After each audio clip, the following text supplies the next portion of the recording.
चरण सरोजं सान्द्रनीलाबुदाभं जगन्निहितपानि मण्डनानां तरुण तुलसीमाला कन्धरं कर्जनेत्रं सदयभवनासं विठ्ठलं चिन्तयामि।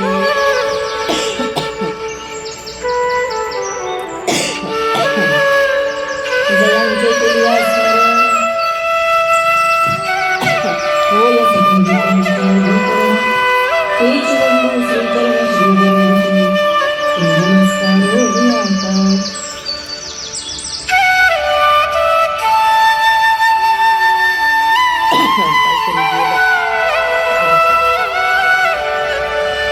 नारायणं नमस्कृत्यं नरं चैव नरोत्तमं देवीं सरस्वतीं व्यासं ततो जयमुदीरयेत्। पुराणं दारुणं पुण्यं पवित्रं पापनाशनं शृण्वतां कामनापुरं कर्तव्यं सर्वदैवैः। मस्तके पायावरी या वारकरी संतांच्या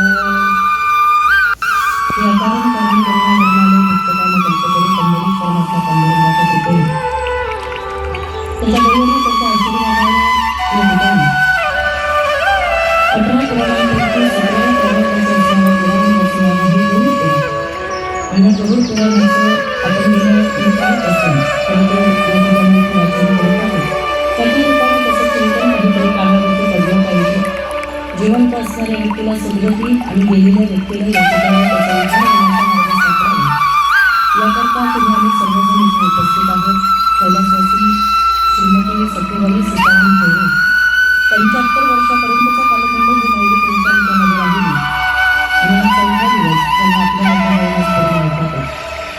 त्या निमित्ताने त्यांच्या असणाऱ्या 6 मुली त्यांच्या असणाऱ्या त्यांच्या असणाऱ्या अतिशय मित्रपरिवार सदस्य त्यांच्या असणारी सर्व गावी विशेषतः या ठिकाणी त्यांच्या असणाऱ्या अण्णा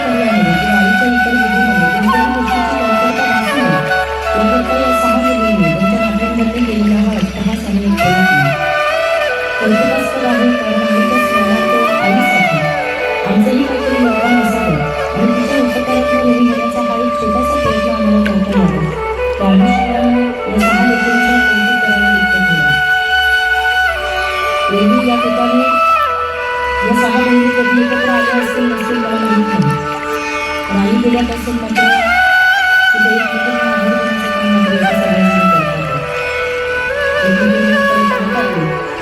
मोठ्या ताईकडे पाहताना आता तोच आमची आई ही भूमिका प्रत्येकाच्या मनामध्ये येते। घरातलं काही म्हणत पाहिजे आणि आईच्या आठवण काही जात नाही, पण तरीसुद्धा स्वतःला कसं बरं सांगितलं पाहिजे, कशा या विधीमधून आम्ही या ठिकाणी आमच्या आईची सुटका केली पाहिजे, आईला आमच्या लक्ष्यगतीला प्राप्त करण्याकरता आम्हाला काय करता येईल याकरता हे गरुड पुराण आपण सर्वजण पाहतो। हे गरुड पुराणामध्ये काल मी सांगितलं आज दिसतात म्हणून पुन्हा सांगते। भगवान श्री हरिमान गरुडाने विचारलेले प्रश्न म्हणजे गरुड पुराण। गरुडाच्या आईला ज्यावेळेला असं जाणं गरुडानं पाहिलं त्यावेळेला गरुडाने प्रश्न विचारला की माझ्या आईचं उत्तर वेळी काही बोला, मी तर स्वतः तुझ्या सोबत असते, मी कायम तुझ्या बरोबर राहते, मी तुझं वाहन म्हणून तुझं काम करतो, तू म्हणशील की तुला मिळून जात असते, मी तुझी सेवा करतो, मी तुझी भक्ती करतो। जे भक्ती करतात त्यांना तर या ठिकाणी फळ मिळतो, पण माझ्या आईला कधी नाही मिळतात, माझ्या आईला लक्ष नाही मिळतात, तिचा उद्धार होईल का किंवा यांनी कधी भगवान चिंतन केलं नाही, तर त्यांच्याकरता गरुडाने काही प्रश्न विचारले। ज्यांनी नामस्मरण केलं त्यांच्याकरता गरुडाने काही प्रश्न विचारले, ज्यांनी भक्ती केली, ज्यांनी भगवंताचं स्मरण केलं त्यांचं काय होतं, अशा अनेक प्रश्न विचारले गेले, त्याला गरुड पुराण असं म्हटलं जातं। आणि सगळ्यात विशेषत्वानं सांगायचं झालं तर त्या गरुड पुराणाच्या महत्त्वाच्या बाबतीमध्ये असं सांगितलं जातं की पवित्रं पापनाशनं, म्हणजे कितीही पण ते नाश करण्याची या ठिकाणी क्षमता या ग्रंथामध्ये आहे. लोक का ग्रंथाला घाबरतात मला माहीत नाही. लोकांना भीती का वाटते या ग्रंथाची ते मला माहीत नाही. पण कदाचित त्यांच्या मनामध्ये हा भाव असू शकतो की गरुड पुराण म्हणजे सुरुवातीचं जे प्रकरण आपण पाहिलं काल की पापी लोकांना ज्या पद्धतीने नरकाच्या यातना भोगाव्या लागतात, पापी लोकांना परमात्मा जशा पद्धतीनं किंवा यमाचे दूत ज्या पद्धतीनं त्रास देतात, यमाच्या यातना यममार्ग किती भयंकर याचं थोडंसं चिंतन काल आपण सर्वांनी पाहिलं होतं. आणि त्या कठीण मार्गाने जायचं, त्या वैतरणा नदीचा प्रवास आहे. तिथे गेल्यानंतर भले गेले मोठे मोठे सर्प, मोठे मोठे विषारी प्राणी त्या वैतरणा नदीमध्ये, आणि जो जो कोणी त्याच्यामध्ये सापडतो तर त्याला ती सुट्टी देत नाही, त्याला ती सोडत नाही, ती त्याला त्रास देत राहते. आपण केलेल्या पापाचं पुन्हा पुन्हा ती स्मरण करून देत राहते.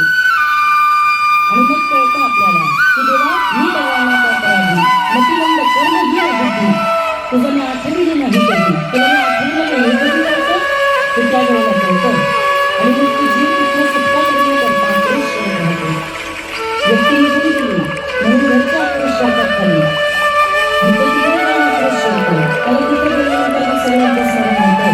त्याला तिथे गेल्यानंतर आठवत राहतं की माझ्या हातून काय चुका झाल्या, मी कोणाशी कधी बोललो नाही, मी कधी कुणाला व्यवस्थितरित्या समजून घेतलं नाही, मी कोणाच्या भावना जपल्या नाही, मी कधी दान पुण्य केलं नाही, माझ्या हातून कुठलं सत्कर्म घडलं नाही. हे त्याला कुठला पाहिजे, कारण तेथे कोणी सोडविना, तुम्ही आता सोडवणारं कोणीच नाहीये. आणि सगळ्यात महत्त्वाचं खरं सांगू का तुम्हाला, काय वाटतं इथं बसलेली जेवढी सगळी म्हणून आली तास करतोला, खरं खरं उत्तर द्या आणि खरं खरं सांगा. आपण मृत्यूमुखापुरता विचार करणारी माणसं, पण कधीतरी विचार केला का की मृत्यूनंतरचा एक प्रवास असतो, मृत्यूनंतरचं सुद्धा एक जीव असतो. कधी कधी माणसं सहज बोलतात मेलं म्हणजे सुटलं, बोलतात का तुमच्याकडे, बोलतात मेलं म्हणजे सुटलं. खरं सांगू, मेलं म्हणजे सुटलं नाही, मेलं म्हणजे अडकलं. कारण 84 लाख योनी पुढे वाटतात जाते. आणि संत सांगतात एक एक योनी कोटी कोटी तेरा, एका एका योनीमध्ये कोटी कोटी तेरा. इथं बसलेल्यांनी मला सांगा, देव न करो पण आपण खरं खरं उत्तर द्या. आपण जर असं एखाद्या कुत्र्याला योनीला गेलो, बघा ना त्या कुत्र्याकडे असं पडून राहतं ते मुलांकडे कधी बघितलं कोणी येतं त्याला हाडहाड काय करतं, कोणी दगड काय मारतं, बारीक करून काय येतं त्याला खडेच मारत राहतात. हां, देव न करो आपण असं एखाद्या योनीमध्ये गेलो, किती हाल आहे, किती यातन आहे. विचार करा, देव न करो आपण एखाद्या वृक्षाच्या योनीमध्ये गेलो, वडाच्या झाडाला म्हणतात बाबा 100-150 वर्षाचं आयुष्य, बरोबर 150-150 वर्ष एका जागेवरती बसावं लागेल, हालचाल नाही, काही नाही. आणि आता आपले पाय एक जागेवर थांबत नाही, खरं आहे की खोटे. तेव्हा जर 150 वर्ष जर एका जागेवरती थांबायची वेळ आली तर आपण सहन करू ते. रोज म्हणत राहू आपण, हां रोज आपण रोज या ठिकाणी दिसतो. आणि हे सगळ्या मनुष्याला सहन करावं लागतं. त्याच्यामुळे या सगळ्यामधून आपल्या जीवनामध्ये सुटका झाली पाहिजे. या यातना तुम्हाला आम्हाला भोगायचं नसतील तर त्याकरता काय केलं पाहिजे हे जिथं शिकवलं जातं ना त्याला गुरु करायचं म्हटलं जातं. जिवंत माणसाला सुद्धा काही उत्तरं मिळाली पाहिजे. याच्याकडे गेले पण आता मागच्यांनी सुद्धा काहीतरी कर्तव्य केली पाहिजे. हा प्रश्न माझा नाही, हा प्रश्न गरुडाचा आहे. गरुडाने विचारलं मागच्यांनी ही कर्म का करायची, मागच्यांनी हे सगळे विधी का करायचे, मागच्यांनी हे सगळं का करत बसायचं. त्याचं उत्तर दिलं गरुडानं या ठिकाणी श्रीहरी परमात्म्याने. जाळायला आपण सगळे होते गेले, बोला फक्त जाळायला आपण सुद्धा केलं सगळं. माझा ऐका, त्याला मोक्षाला सुद्धा आपणच लागायचं. आपणच त्यांना निरोप दिला की नाही, आपणच त्यांना आपणच त्यांचा इथून भाग घेतला. आता आपणच त्यांना या ठिकाणी पुढच्या गतीतनं सुद्धा सोडवायचं, आपणच त्यांना ती वाट सोपी करून द्यायची.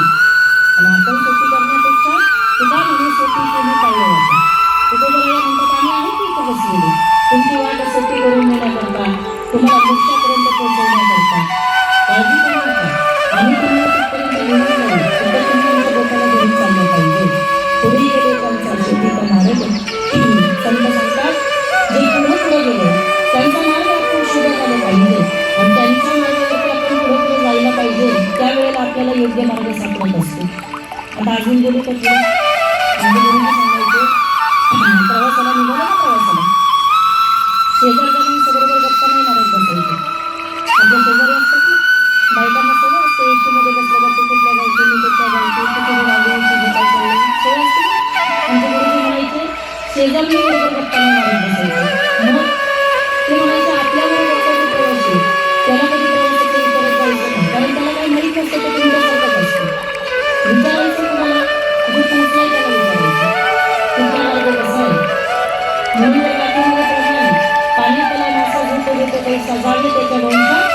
तेव्हा कळेल पाण्यातला मासा कसा दूध घेतो हे कधी कळणार आहे, त्याच्या भविष्याला गेल्यावरती कळणार आहे, मग कळणार आहे. हा तसं या वाक्याने इथे काही सांगितलं म्हणजे लगेच समजणार नाही. पण लक्षात ठेवा, माझ्यावर विश्वास ठेवा नका, पण कमीत कमी संत वाङ्मयावरती विश्वास ठेवा, ते आपल्याशी खोटं बोलत नाही.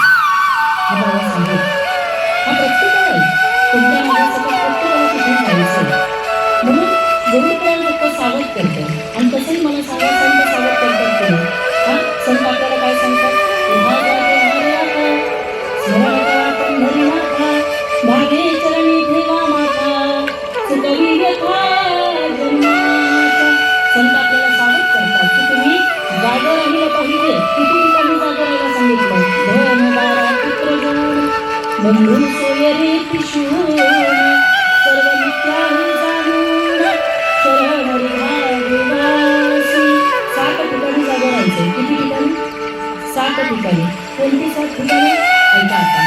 धन, धन म्हणजे बोला की, धन म्हणजे येत होती तुम्हाला तिकडे का, धन म्हणजे पैसा. आता जसं बोलता येतं ना तसं त्या ठिकाणी जागा राहायला सांगितलं. कारण तोच आहे त्याचे सगळ्यांना वाईट करतो. माणसाला तुम्ही बोलू नका पैशाने, खरं ते हा वाटे लोक समजू नाही, भावकी भावकी विसरत चाललं. हा कोणाला या ठिकाणी आता काही नात्यांची किंमत राहिली नाही का? हल्ली लोक फक्त पैशाची भाषा समजायला लागली, खरंय का नाही? आणि मग हे सगळं करत असताना संत म्हणतात, बाबा रे तुम्ही पैशाच्या ठिकाणी जागा राहा. पैशाच्या ठिकाणी का जागा राहायचं ताई? आमच्या शाळेमध्ये आम्हाला एक कविता होती. कविता काय सुंदर होती, विकट वाट ही वाट नसावी, धोपट मार्गाला सोडू नको, संसारामध्ये वेळ आपला उगाच व्यर्थ दवडू नको, कष्टाची बरी भाजी भाकरी तूप साखरेची चोरी नको, संसारामध्ये वेळ आपला उगाच व्यर्थ दवडू नको. गाणं फार सुंदर होतं ते स्वतःचं असावं पण ते कष्टाचं असावं, खरं का? बोला फक्त गरीब घरातली शिकवतो का, दुसऱ्याची जमीन टाकणारा, दुसऱ्याचे पैसे घेतणारा, दुसऱ्याच्या प्रॉपर्टीवर डोळा ठेवणारा, हा हेच पण आमचं आम्हीच खाणारे असं म्हणणारा नाही कळलं तुम्हाला? हा अशी कितीतरी लोक आहेत. मी सांगेल, मी नेहमी सांगत असते आम्ही, दुर्योधन दुसरा कोण नाहीये. दुर्योधन आपल्या प्रत्येकामध्ये काय वेगळं होतं दुर्योधन, माझं ते सुद्धा मला सुनायला पाहिजे आणि कृष्ण दुसऱ्याचं ते सुद्धा मला सुनायला पाहिजे, ही वृत्ती म्हणजे दुर्योधन. असे बरेच दुर्योधन रस्त्यामध्ये आपल्याला भेटत असतात, समाजामध्ये फिरत असतात. फक्त ते प्रॅक्टिकली दाखवत नाही, लोक नाव ठेवत नाही दुर्योधन म्हणून, नाही तर दुर्योधनाची वृत्ती काही समजून नाही. लक्षात ठेवा, गरुडपुराण आपल्याला सांगतो ही जी पापं आपल्याकडनं होतात, ज्याला कधी दुसऱ्या माणसाच्या भावना जाणल्या नाही, ज्याला कधी समोरच्याला कधी खायला घालून असं वाटलं नाही, ज्याला कधी दुसऱ्याच्या लेकराचं कधी कौतुक वाटलं नाही. आपल्याकडे मराठी म्हणे आपलं ते बाब यांचं सरस्वती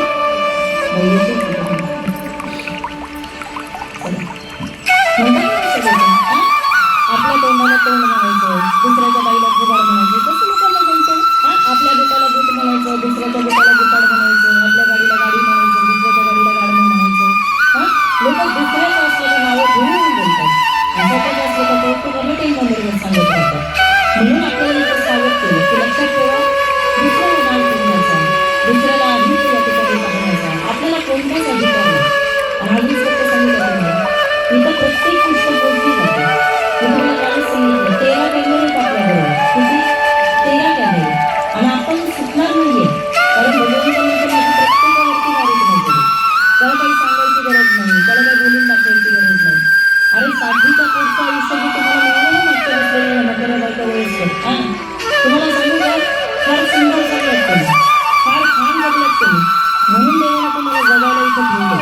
हा 30मध्ये 40मध्ये इथं काही म्हणजे आजार घेऊन बसलेलं आम्हाला का हे एवढ्या लवकर मिळते, त्याचं कारण आहे आपल्याकडे नीती होतं ते सगळं मिळतं. काय नाही का सासरी असताना होतं, काय काही नाही का सगळं करत होतं. 6 मुलींना विचारा आम्ही कधी घराला लक्ष दिसलं असेल का फिरताना, 6 मुलींना कधी विचारा जावयाच्या घरामध्ये घेऊन जावयाशी बोलायची फक्त हिंमत कधी होत होती का? विचारा ना 6 मुलींना. 75 वर्षाच्या कालखंडामध्ये आईला कधी या ठिकाणी घरातलं खाणं बोलताना काही होतं. बाप गेल्याच्या नंतर आईला आपल्या घराची जबाबदारी घेतली. पण तिने फक्त एकच ठेवलं, काय? माझं चरित्र आणि माझं चारित्र्य टिकलं पाहिजे. आणि समाजामध्ये माझ्या लेकींना कोणी माझ्यावरनं एक हवा शब्द बोलता कामा नये, असं त्या बाया वागायचं, असं त्या बाया बघायचं. आताच्या मुलींचं सोपं झालं आयुष्य. आताच्या मुलींचं सांगू नये कथेमध्ये, हा आताच्या लोकांचं सांगता येत नाही. अर्धवट आयुष्यामध्ये पटलं नवऱ्याची तकलीफ नाही, पटलं तर लगेच सोडून घेणं, लगेच दुसरा विवाह करणं, एक्स्ट्रा मॅरिटल अफेअर झालं म्हटलं जातं. लग्न असताना सुद्धा बऱ्याच गोष्टी येतो बोलण्यासारख्या. कथा आहे, किती बोलावं ते कधीच आहे. पण एकच सांगेल, नीतिमत्तेनं वागणारी लोक फार कमी. खरा तो एकच धर्म, जगाला प्रेम आणता कुणाला कमी लेखायचं नाही, कुणाचा अपमान करायचा नाही, आपल्याकडून कोणाचा मन दुखवलं जाणार नाही, त्याची काळजी घ्यायची लागली. आणि मी नेहमी सांगत असते, जुनी लोक म्हणजे ही शेवटची पिढी होती त्या पोरांवरती प्रेम करणारी. आपली आजी म्हणजे आपल्याकडचं शेवटचं या ठिकाणी आपलं म्हणजे जवळचं एक हे म्हणतात जेवढी की जो आपल्यावरती आपल्या आईपेक्षा जास्त प्रेम करणार होता. आईला विचारा, आई कधी कधी सांगत असते, काय बाळा तुला हे कशाला पाहिजे? पण आईला विचारा, अरे तिने पोटाला पोट चिमटा काढलेला असतो, तिने स्वतःच्या पोटाला 10 रुपयाची वस्तू कधी घेतलेली नसते. पण नातवंड घरी आल्याच्यानंतर त्यांच्या आयुष्य जी कधीच कमी पडत नाही आजी असं म्हटलं जातं. आणि हे प्रेम फक्त त्यांना जमलं. मी सांगेल तुम्हाला पहा की हे का सांगायचं, हे कथेमध्ये का ऐकायचं, तर त्याचं कारण आहे की आता समाज बदलत चाललाय, पिढ्या बदलत चालल्या. लक्षात राहू द्या, आपल्या मुलांना तुमचं भाग्य समजेल खैरे परिवाराचं आणि तुमचं सगळं नातेवाईकांचं की ही लहान लहान मुलं तुम्ही इथं बसवली, ही लोक ऐकतात आहे, त्यांना कळतंय माणूस गेल्यानंतर काहीतरी करावं लागतंय. ते तरी हे शिकतातच ती मुलं सगळेजण. अहो अटॅकमध्ये एखाद्याचा जीव गेला तर आपली पोरं आपलं काय करणार आहे? त्यांना काही कळणार आहे का काय करावं लागतं आणि काय नाही? हे त्यांना कळलं पाहिजे. आपल्या वाडवडिलांनंतर आपण त्यांच्या पद्धतीने काय पुढे चालवलं पाहिजे.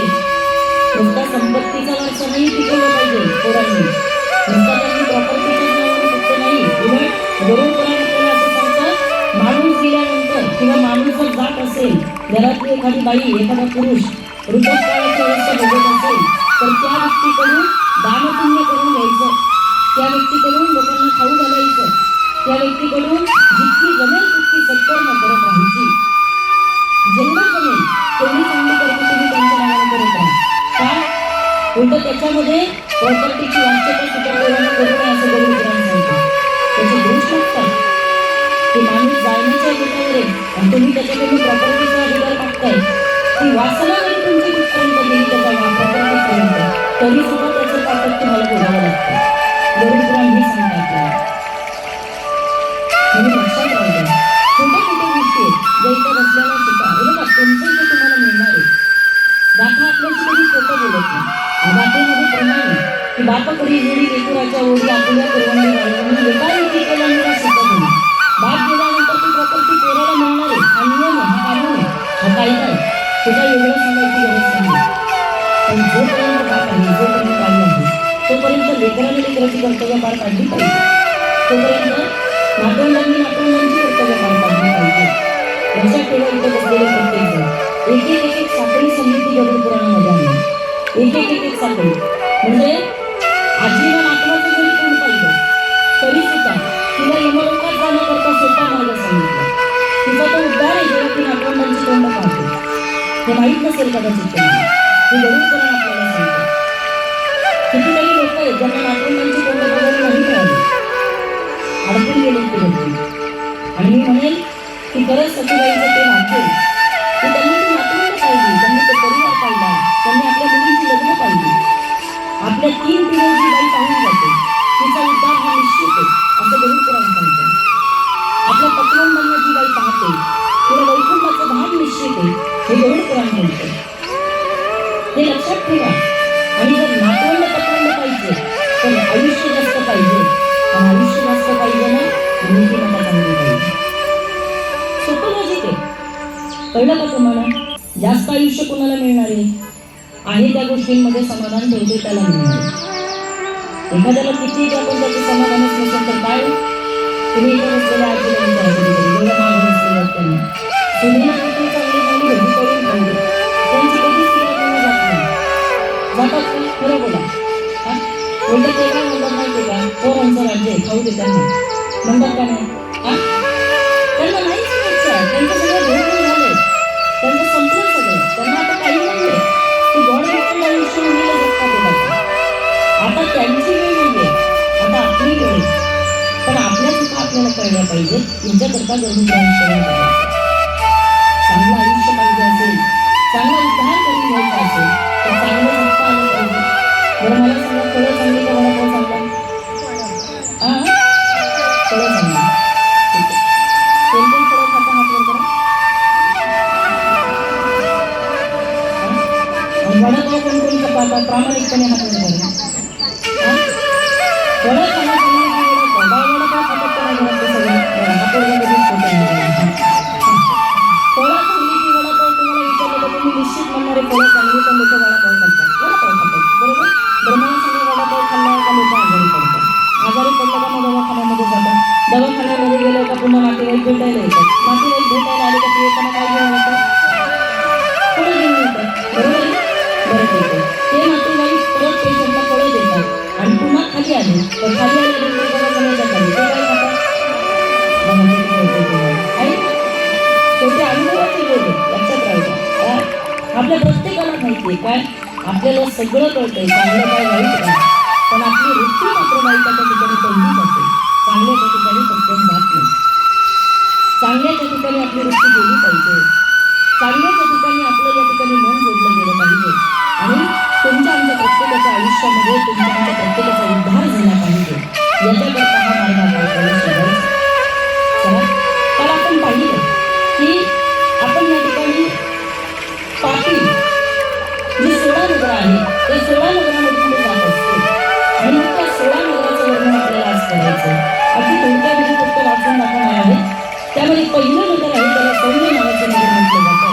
पुढे गेल्यानंतर सौरीपूर, नगेंद्र भवन, गंधर्वपूर, शैलाबनपूर, क्रौंच नावाचं जे नगर आहे ते थोडंसं खडतर सांगितलं नगर, अत्यंत कठीण असं त्यांनी सांगितलं.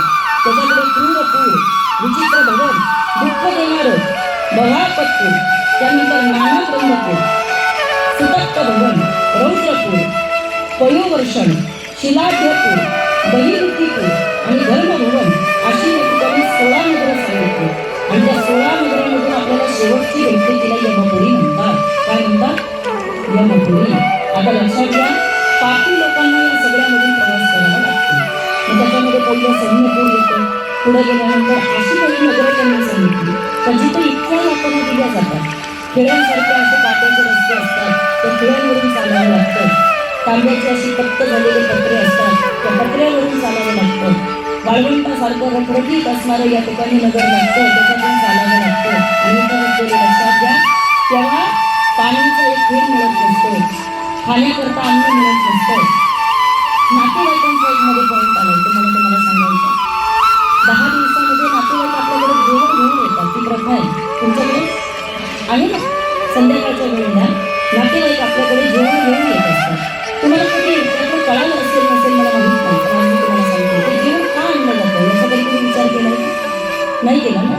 ऐका, आता गरुड पुराण त्याचं उत्तर देतं की या 10 दिवसाच्या कालखंडामध्ये जे नातेवाईक आपल्याकडे येताना जो काही शिदा, जो काही या ठिकाणी जेवण हा जो घेऊन येत असतात ना, त्याच्यामधला तो नैवेद्य नातेवाईकांचं सुद्धा त्या व्यक्तीबरोबर ऋण जोडलेलं असतं. नातेवाईकांचं सुद्धा त्या व्यक्तीबरोबर संबंध जोडलेले असतात. आणि मग या 10 दिवसाच्या प्रवासामध्ये पहिल्या दिवसाचा नैवेद्य हा त्यांच्या घरातल्या पुत्राकडूनच त्यांना दिला जातो. तिथून पुढचे 9 दिवस हे नातेवाईक त्यांना जेवण देत असतात. तिकडे जाताना कोण देतं? नातेवाईक देतात. म्हणून आपल्याकडे या नातेवाईकांची पहिल्या दिवशी नातेवाईक येत नाहीत लगेच. तुम्ही का नंतर यायला सुरुवात होते. आणि मग बरं ही लोक काळजीने येतात, आठवणीने येतात जेवण घेऊन. काय येत असतात? आमचे संबंध आहेत आणि तुमच्या नातेवाईकांच्या ऋणामधूनच मुक्ती व्यक्ती जात असते. तुम्ही दिलेल्या घासामध्ये ते 4 घास पुन्हा पडले जातात. त्याच्यामधून मग पंचमहाभूत त्याचे 2 घास घेतात, 1 घास यमाचे दूध घेतात आणि एक उरलेला जो घास असतो ते त्या गेलेली व्यक्ती आपला घेत असतो. तर एकच आहे की याच्यामध्ये तिचं पोट भरत नाही, ते एकच खरं. कारण भूक मोठी असते, चालावं इतकं लागतं. 44 योजनेचा प्रवास असतो रोजचा आणि एवढ्या प्रवासामध्ये त्या विकरीची भूक संतुष्ट होत नाही. आणि म्हणून ती कथा, कीर्तन, श्रवण हे करत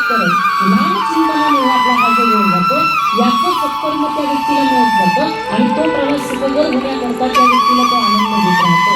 त्या दुःखामधून कुठेतरी तिला या ठिकाणी विसर पडत असतो. पण जो जीवात्मा जातो ना, त्या जीवात्म्याला ज्या ज्या काही दुःखाच्या खाणीमधून जावं लागतं. मी मगाशी सांगितलं रक्त, खूप अशा पद्धतीचे खूप तिथं येतात, असे कळू तिथं येतात. जंगी हिंस्र श्वापद तिथं असतात. कुणी उठावं, कुत्र येतं लचकं पडतं, विंचू येतो दंड मारतो, साप येतो चावा घेतो. आपल्याला फक्त तिथं छळ आणि त्रासच दिला जातो आणि हा दिलाच जातो. एखादा क्वचित विरळा पावे अवघड गोवे शेवटीचे. नाहीतर शास्त्र आपल्याला सांगतं जगी जीवनाचे सार भाग जाणून सत्वर जैसे ज्याचे कर्म तैसे फळ देतो ईश्वर. शेवटी ज्याचं कर्म जसं तसं त्याला ते फळ देत राहतं. आणि म्हणून ही कर्म चांगली करता आली पाहिजे. ताई, आता तुम्ही मला सांगितलं कर्म चांगली करता आली पाहिजे, पण हा प्रवास कसा काय जरा पूर्ण होतो, तर त्याचं काहीच चिंतन तुम्हाला मला बघायचं.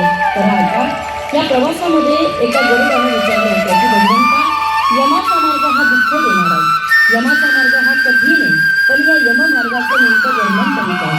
या यममार्गाला जायचं असेल किंवा यममार्गाला जो जो देव जातो तो कसं असतं ते तुला आम्हाला सांगा.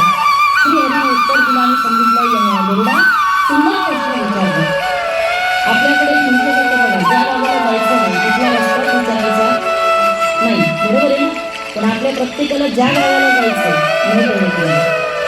हा, ज्या गावाला जायचं तुम्हाला आपल्या प्रत्येकाला त्या गावाला जायचं, पण तिथली थोडीशी माहिती आपल्याला असली पाहिजे. तिथलं थोडंसं तरी आपल्याला गावचा पत्ता माहिती असला पाहिजे. रस्ते आत्ताच माहिती करून घ्या, जाणं सोयीस्कर होईल. हा, श्री हरीने उत्तर देताना सांगितलं, गरुडा अरे तिथं भूक भागवण्यासाठी अन्न किंवा पाणी मिळत तर नाही, पण झाडाची सावली सुद्धा तिथं नसते. तहानेने तो कासावीस झालेला असतो. आजूबाजूला त्याला तिथं कोणी त्याचे नातेवाईक दिसत नाही आणि त्या परिस्थितीमध्ये सतत त्याला त्याच्या नातेवाईकांची आठवण येत असते. सतत त्याला त्याच्या मुलींची, नातवंडांची, त्याला सगळ्यांची तिथं आठवण येते. ज्याला ज्याला त्यांनी जीव लावलेला असतो, ज्याच्या ज्याच्याबरोबर त्याचे संबंध जोडलेले असतात, त्या प्रत्येकाची त्याला तिथं आठवण येत असते. पण अशामध्ये या ठिकाणी दुबळं, गिधाडं, विषारी दंश करणाऱ्या माशा तिथं त्याला त्रास देत राहतात. सतत आजूबाजूला तिथं वनवा चालू असतो आणि त्या वनव्यामध्ये तप्त झालेला तो आगनी या ठिकाणी तो त्याला तिथं त्रास देतो. तिथून त्याला आगीचे जाळच्या जाळ किंवा आगीचे पोळच्या पोळ तिथं त्याला त्रास देत असतात. एखादा काळोखा खड्डा रस्त्यामध्ये येतो, त्याच्यामध्ये जाऊन तो जीव जोरदाररित्या पडत असतो. पुन्हा मग तिथनं तो बाहेर पडतो कसा बसा. अशी एखादी घनदाट झाडी तिथं त्याला दिसते. सगळीकडे नुसता धूळच धूळ असतो, त्याला तिथं काही दिसत नाही आणि मग प्राणी मात्र येऊन त्याच्यावरती तिथं हल्ले करत असतात. पुढे जाऊन सांगितलं की इकडं तिकडं या ठिकाणी तिथं कधीतरी वाटतं ना, एवढा पाऊस चाललाय तर तिथे एखादा तरी वर्षाव व्हावा. तिथं वर्षाव होतो, पण कशाचा? पावसाचा नाही, मग दगडांचा, शिळांचा, असा वर्षाव तिथं होत असतं. आणि अगोदरच कमी झालेल्या त्या देहाला अजून या ठिकाणी त्रास होण्याचं काम तिथं चालू असतं. अशा पद्धतीनं कुठं ना कुठं तरी आपण या ठिकाणी एखाद्या पाण्यामध्ये उडी मारावी असं त्याला वाटतं आणि तेवढ्यामध्ये समोर त्याला तिथं दिसतं, त्या तळ्यामध्ये तो अडकतो. पुन्हा त्या तळ्यामध्ये गेल्यानंतर पुन्हा तिथं रक्त तू त्याची इच्छा नसताना त्याला ते प्यावं लागतं, कारण तो जीव तहानेने व्याकुळ झालेला असतो. रक्ताचा पेस वरती चाललेला असतो. तो जीव ते प्राशन करत राहतो आणि तिथून पुढे गेल्याच्या नंतर परत त्याला ती उलटी झाली का पुन्हा यमाचे दूध त्याला मारतात, त्याला यमाचे दूध झोडतात. माझ्या यमाकडे जाण्याचा मार्ग घाल केला, परत ते साफ करण्याकरता झाडू नाही, साफ करण्याकरता काही नाही, परत त्याला ते उलटीने सगळं ते पुन्हा त्याला तोंडाने साफ करावं लागतं. इतकी घाण अवस्था तिथं सांगितली. तो यमाचा खडतर मार्ग जायचंय का तुम्हाला? त्या मार्गाला जायचंय का तुम्ही? बोला बोला, तुमच्या आईला तुम्हाला माहिती एवढं सांगितलं. आता लक्षात घ्या हे का सांगितलं, त्याचं कारण गरुडकडून काय ऐकायचं लक्षात राहिलं. एखाद्या लहान लेकराला आपण सांगितलं बाळा रस्ता जवळ, आपण इथं एखाद्या पोराला जर सारखा तो रस्त्यावरती जात असेल, आपण जर त्या पोराला भीती दाखवली, बाळा सारखं तिथं जाऊ नको, तिथं ना भीती बघा, तो पोरगं जायचं तिथं हा नाही ना जाणार, बरोबर आहे.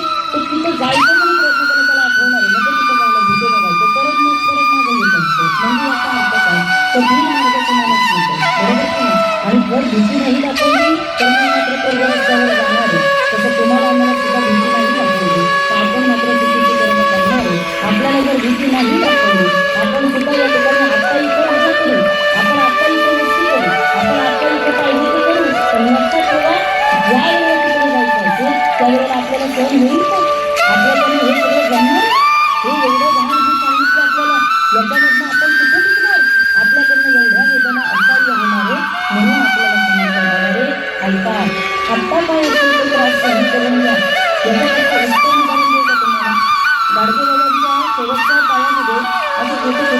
करायचं पुढे.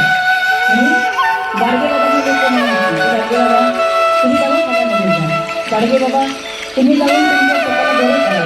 बरं त्यावेळेला असं असायचं की गाडगे बाबा ज्या गावामध्ये कीर्तन करायला जायचे त्यावेळेला तिथे लाखो रुपये गाडगे बाबांच्या पायापासून जमायचे. तेव्हा लोकांची श्रद्धा असायची. कीर्तनकार कीर्तनकार आला तुम्ही तर त्याचं दर्शन घेताना लोक तिथं पैसे ठेवायचे पूर्वी. अजूनही कोकणामध्ये कधी गेलो आम्ही कधी अजूनही बीडला जाण्याचा योग आला किंवा तुझं मराठवाड्याचा जो कधीकडे मला तिकडे गेल्यानंतर अजूनही आम्ही काही काही लोक असेल तर तिथं दर्शन करता रांग लावली जाते. तिथं ती लोक अजूनही श्रद्धेने कीर्तन करायचं तिथं पैसे ठेवतात. एकदा मी विचारलं म्हटलं खायची तुमची 10 रुपये 20 रुपये काय म्हटलं यानं कीर्तन करायचं काय जास्तीत जास्त एक चहा मिळेल काहीतरी मिळेल नंतर तेव्हा ती काय म्हणतो कशाला एका आजीनं उत्तर देताना सांगितलं म्हणजे काही ज्ञान जरी असलं तरी ते फुकट ऐकलं ज्ञान जरी असलं तरी पण ते असं कोणी घेऊ नये.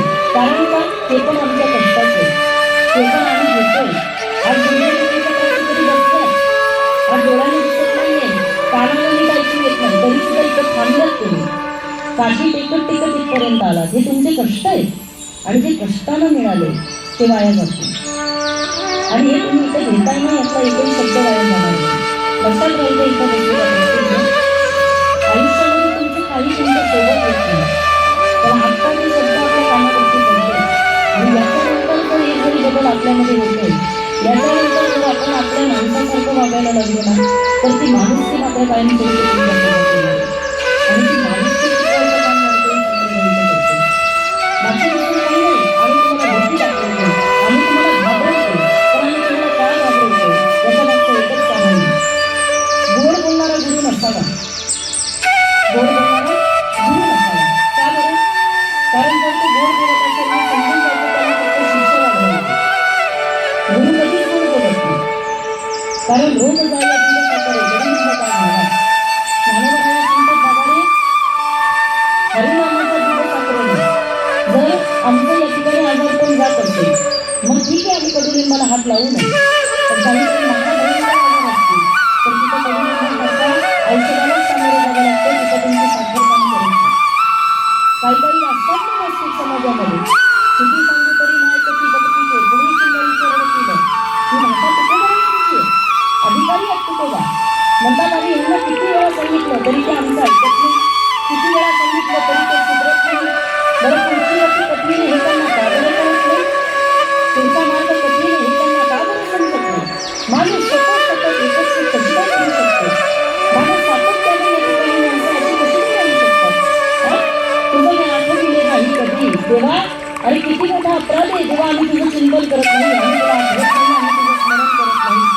जेवायचं कळतं नाही बोला की बुजायचं जेवायचं कळतं की नाही आंघोळ करायचं कळतं की नाही बोला ना बघता बँकेत पैसे असले कळतं की नाही हे कसं कळतं कळतं की नाही तसं देवाला आठवण सुद्धा करायला पाहिजे.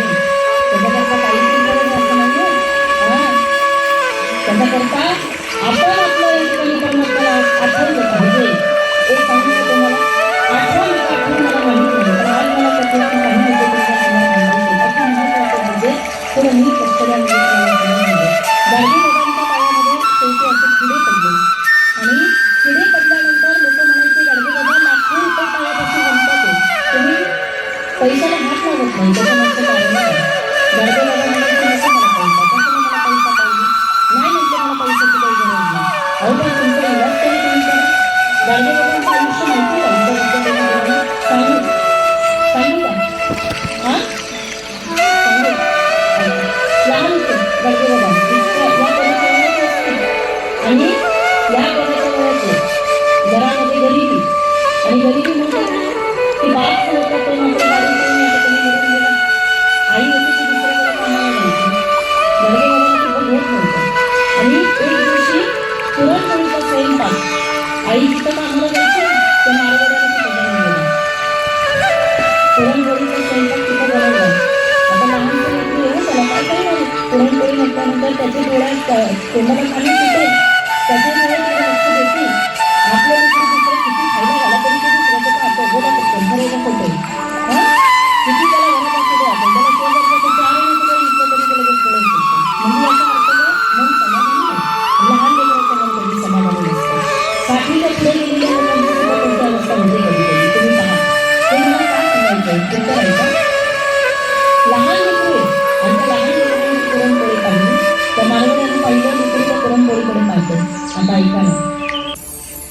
मारवड्यानं सांगितलं म्हणजे पोरा पुरणपोळीकडे का ते कधी पाहिजे नाही का पुरणपोळी गाडगे बाबांनी सांगितलं पुरणपोळी कधी पाहिजे 18 विश्व कार्यक्रमामध्ये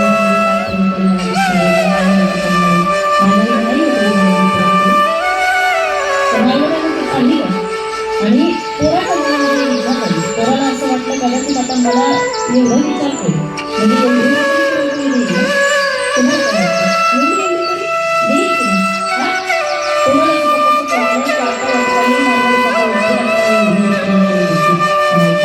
त्या मारवाडी काकानं अशी या ठिकाणी गाडगे बाबांच्या भोगाडीत मारली मी सांगितले म्हटले अरे तुझी योग्यता नाही तर माझ्या दारामध्ये करून तुझी लायकी माझ्या दारामध्ये करून मी इथून म्हणते तुला कसली पुरणपोळी आली गाडगे बाबांना तिथं राग नाही व्यक्त केला त्याला फक्त एकच म्हणलं की आपलं प्रारंभ ते एवढंच आपल्याला मिळणार आपल्या नशिबात नसेल ना तर ते आपल्याला कधी मिळू शकत नाही म्हणून राग नाही त्याला ते साधू म्हणतात लक्षात ठेवा ते साधू सांगतात आणि गाडगे बाबांची कीर्तनानंतर इतकी गाजली बाबा की गाडगे बाबांना लोक गावोगावी बोलवायचे नगर जिल्ह्यामध्ये गाव आहे मला त्या गावाचं नाव आठवत नाही पण त्या गावामध्ये गाडगे बाबांना कीर्तन करता बोलवलेलं मला अजून आठवतं मी त्या छोट्या गावामध्ये कीर्तन केलं पण त्या गावामध्ये गाडगे बाबांचं कीर्तन झालं जोपर्यंत गाडगे बाबा होते तोपर्यंत त्यांची कीर्तन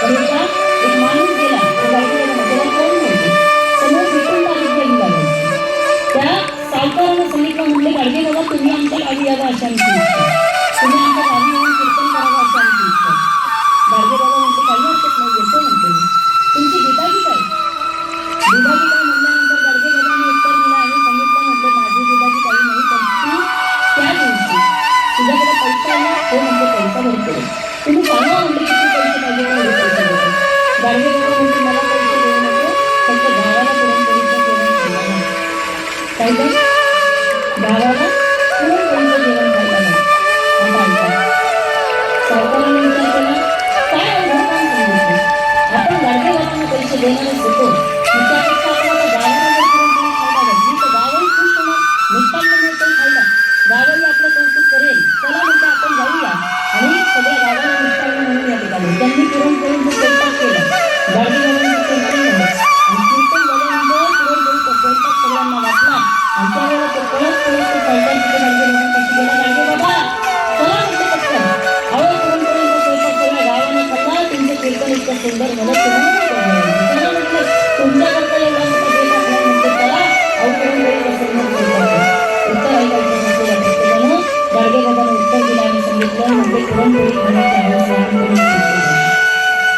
काय सांगितलं लहानपणी लक्षात ठेवा अरे रडणारा हा महालातही रडतो आणि हसणारा हा झोपेतही हसतो तुमची वृत्ती कशी आहे त्यावरून घडतं तुमचं मन काय म्हणतं तुम्ही समाधानी आहात का हे इथून फरक असतं असं म्हणतात एक वडारी समाजाचा माणूस होता त्या वडारी समाजाच्या माणसाला गाडगे बाबांचं जीवन फार आवडलं त्याला त्या आदर्श वाटलं गाडगे बाबांचं जगणं सकाळी उठायचं गाडगे बाबांना हातामध्ये झाडू घ्यायचा रोज या ठिकाणी गावं स्वच्छ करायची एकच भजन आहे गोपाला गोपाला देवकी नंदन गोपाला गोपाला गोपाला देवकी नंदन गोपाला गाडगे बाबांचं भजन आणि रोज उठायचं हातामध्ये झाडू घ्यायचा भजन करत यायचं आणि रात्री कीर्तनामध्ये लोकांची मनं झाडायची किती सुंदर काम आहे तुम्ही पहा ना हा दिवसभर गावी साफ करायची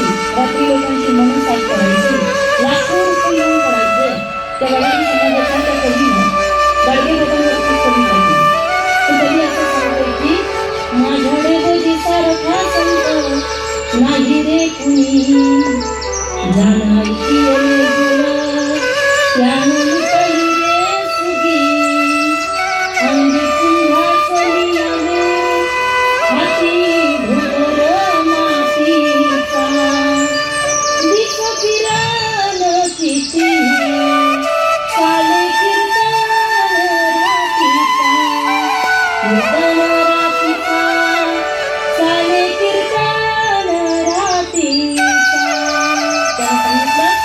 अंगावरती चिंध्या गाडगे बाबांना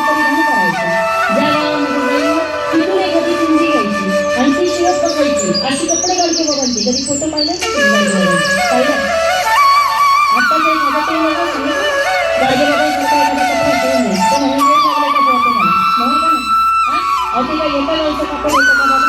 नाही ना, सगळीकडे जायचं, त्या किल्ला गोळा करायचा आणि हे सगळं करत असताना लाखो रुपयाची राशी ज्याच्या बोली एका तांब्याच्या पैशाने नाही लाखो रुपये जमा व्हायचे पण एका तांब्याचा पैसा शेवटी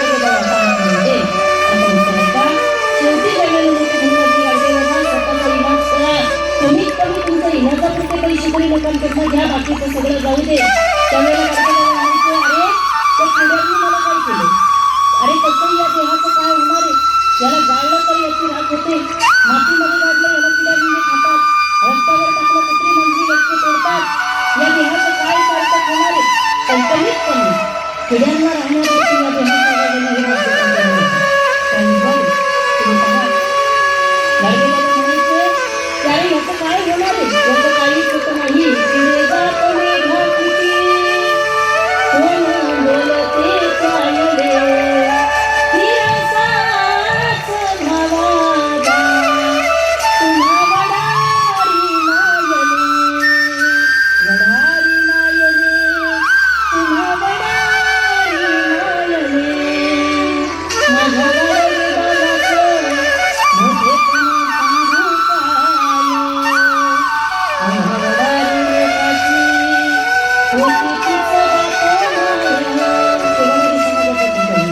त्याने सांगितलं अरे आपलं जीवन सुद्धा जगता आलं पाहिजे. काय या देहावरती प्रेम करणारे आहेत पण या देहाचं सार्थक करणारे मात्र फार कमी आहे. लक्षात घ्या आणि हे सार्थक करण्याकरता तुम्हाला मला होणारे देह कारण इतक्या यातना भोगायच्या, इतकं दुःख भोगायचं, इतका त्रास सहन करायचा, इतके कष्ट जीवाला होणारे पण याच्यामधून आपल्याला सोडवणारे जर कोणी असेल तर ते केवळ आणि केवळ परमात्मा. सद्गुरू सोडवतात, सद्गुरू याच्यातून वाट दाखवतात. कारण गाथा तुकोबांचा या ठिकाणी आपल्याला शिकवतो.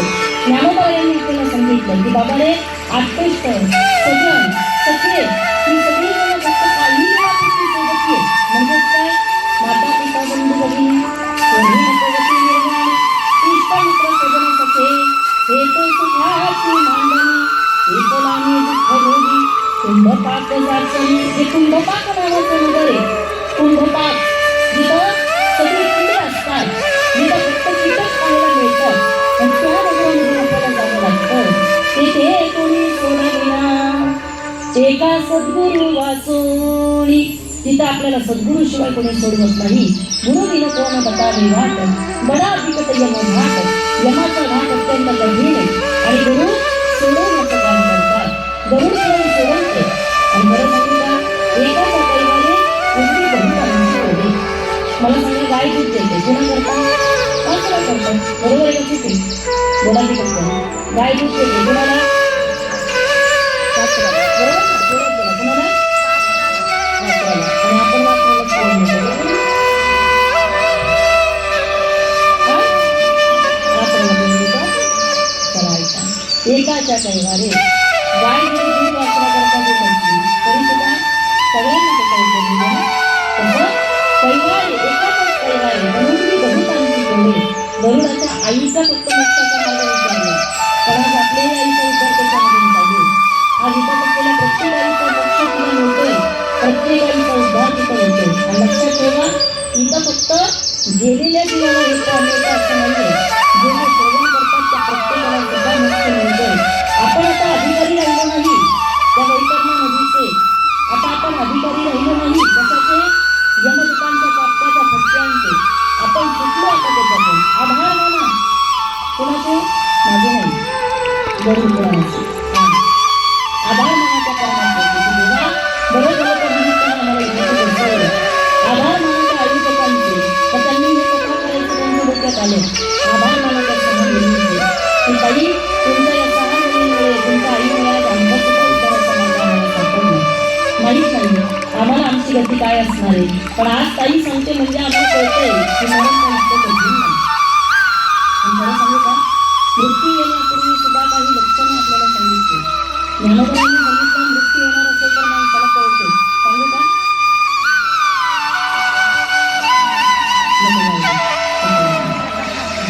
सांगू मृत्यू येण्याच्या आधी पण काही लक्षणं असतात. लोक मरणाची हवस करतात. आता तुम्हाला सांगू शकतो मृत्यूला घाबरायची गरज नाही. कसा मृत्यू येणार सांगा तुम्हाला, कसा मृत्यू येणार. ज्ञानोबरांचा डोळा भरत ज्ञानोबरा या सांगतात काही घालून या बोटा नाद जे पहावे नदीचा जाणारे नऊ दिवस. ज्ञानोबरा यांची म्हणतो.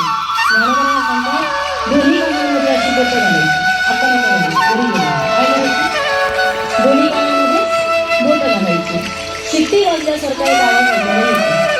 लक्षात ठेवा, ज्या दिवशी तो आवाज ऐकायचा बंद होईल समजून जायचं 9व्या दिवशी आपण जाणार. कितव्या दिवशी, 9व्या दिवशी आपण जाणार. आता ते मला काही रोज सुद्धा कानात बोटं घालायची. हा कधी नाही, सुद्धा सांगा ना काहीतरी. चला ऐका, ज्ञानोबरांनी पुढे काय म्हणलं, 9 महिना मोजताय ना, मग एक काम करा. काय भुवया आता होता नदी सका जाना आयुष्याची गणना 7 दिवस.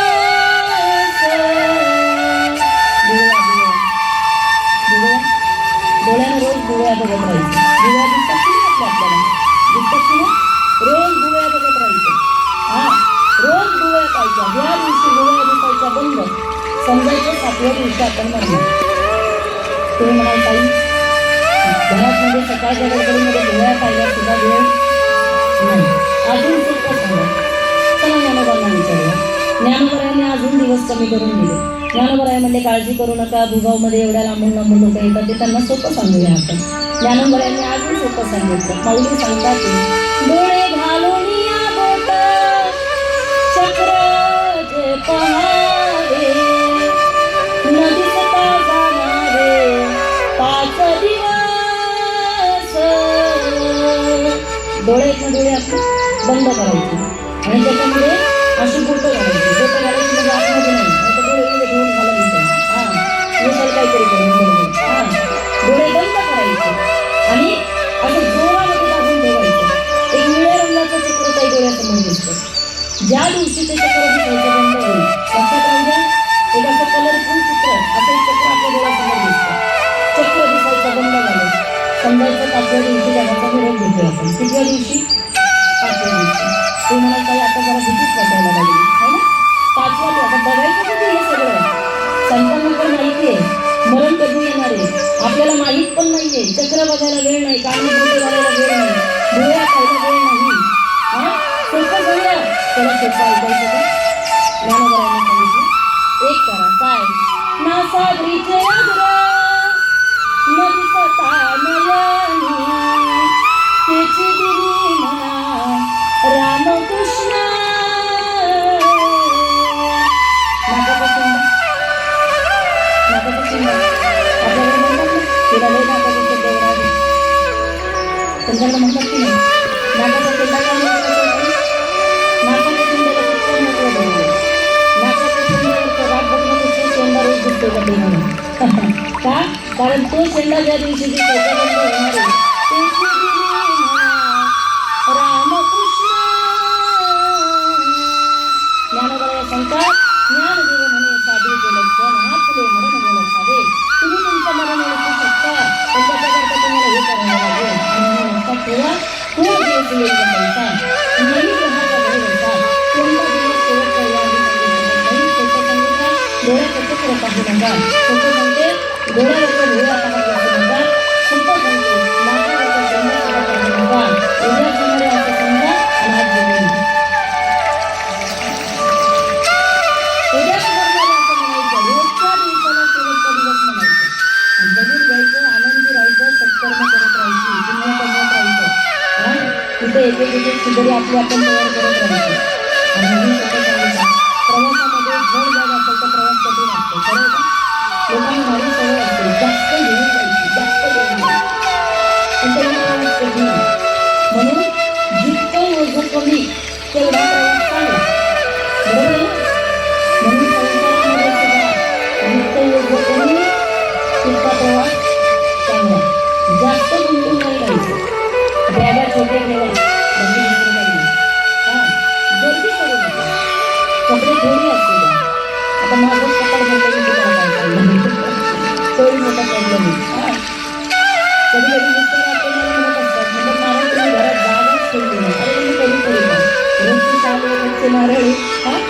नारळाचं पोतं भरतं, चालीचा भिक्षा असतो, लोकांच्या घराच्या येतात, बायकांच्या साड्या येतात, नाही मला घालायचं, नाही म्हणता येणार का? तो माझा म्हणता नाही. आणि त्या मागची कपाटं भरून गेली, ते म्हणतात मी मोकळं करा. अहो ते मोकळं कुठं करणारी जाईल? उद्या लोक म्हणते मी माहिती का बघलं पोतं तर ही अशी करते म्हटल्यावरती असंही होतं ना. म्हणजे स्वभाव सांगते तुम्हाला, आमचं सोडा, आमच्याकडे जाऊ द्या, पण तुम्हाला जेव्हा शक्य त्यानं जरा थोडीशी गर्दी कमी करा. त्याचं कारण सांगते, ज्याच्याकडे खूप पैसे पण विचार करा त्याला एकच मुलगा आहे. पैसे इतके का तो 10 मुलांना सांभाळू शकतो, पण किती मुलगा आहे त्याला? एकच मुलगा आहे. संपत्ती कधी काय कामी येते माहिती का? आमचे गुरुजी सांगायचे, ते म्हणायचे तुमच्याकडे पैसा आहे आणि तुम्हाला जर एकच मुलगा आहे तर तुम्ही तुमच्या मुलाला सांभाळता, एखादा गरीबाचा तुम्ही सांभाळा आणि तो पैसा तुम्ही बॅलन्स ठेवा. कारण आपला मुलगा पैसे देऊन तर देऊन सुद्धा पुण्य करायला पाडेल की नाही ते माहीत नाही. तर गरीबाच्या लेकराला जर तुम्ही सांभाळलं तर त्याचं पुण्य तुम्हाला वैकुंठामध्ये गेल्यानंतर दुसरं काय आहे? दुसरं काही नाही. अरे आपल्या मुलांकरता 500 रुपयाचं खाणं पिणं घेऊन जाते तरी पण आपल्याला ओरडतात, तरी कोणी समाधानी नाहीये. 100-200 रुपये रोज खर्च मुलांचा, तरी मुलांना समाधान नाही आपल्यावरती, तरी मुलं आपल्यावरती गुरसतात, रागाने डोळे वकारतात. खरं सांगा, वकारतात की नाही? काही लोकांना काहीच भेटत नाहीये, काही लोकांना अजिबातच काही नाहीये, काही लोक फार त्रासात आहेत. अरे दिवाळीचा सण साजरा झाला म्हणून कोणीतरी आमच्या सुरक्षेचं एखादं बॉक्स घेऊन त्याच्यातून 2 रुपये आम्हाला मिळावे याच्याकरता रस्त्यावरती फटाके विकणारी लोक, त्यातून आमची दिवाळी होईल ही त्यांची मानसिकता. राखी पौर्णिमेच्या दिवशी ताईला काहीतरी घेता यावं याच्याकरता एखाद्या दुकानामध्ये जाऊन ते गरीब जाऊन कधी कधी दुकानातून कधी वस्तू चोरून आणतो आणि पकडला गेला तर मार खातो आणि दुकानदारांना सांगतो द्यायला पाहिजे होतं, फक्त ताईला रक्षाबंधनला काहीतरी द्यायचं म्हणून कधी कधी अशी लोकांची काही काही परिस्थिती आहे. विश्वाच्या मालकाचा आधार म्हणा देवा आपल्याला खूप चांगलं ठेवलं, विश्वाच्या मालकाचा आधार म्हणा देवा तो आम्हाला खूप चांगलं ठेवलं.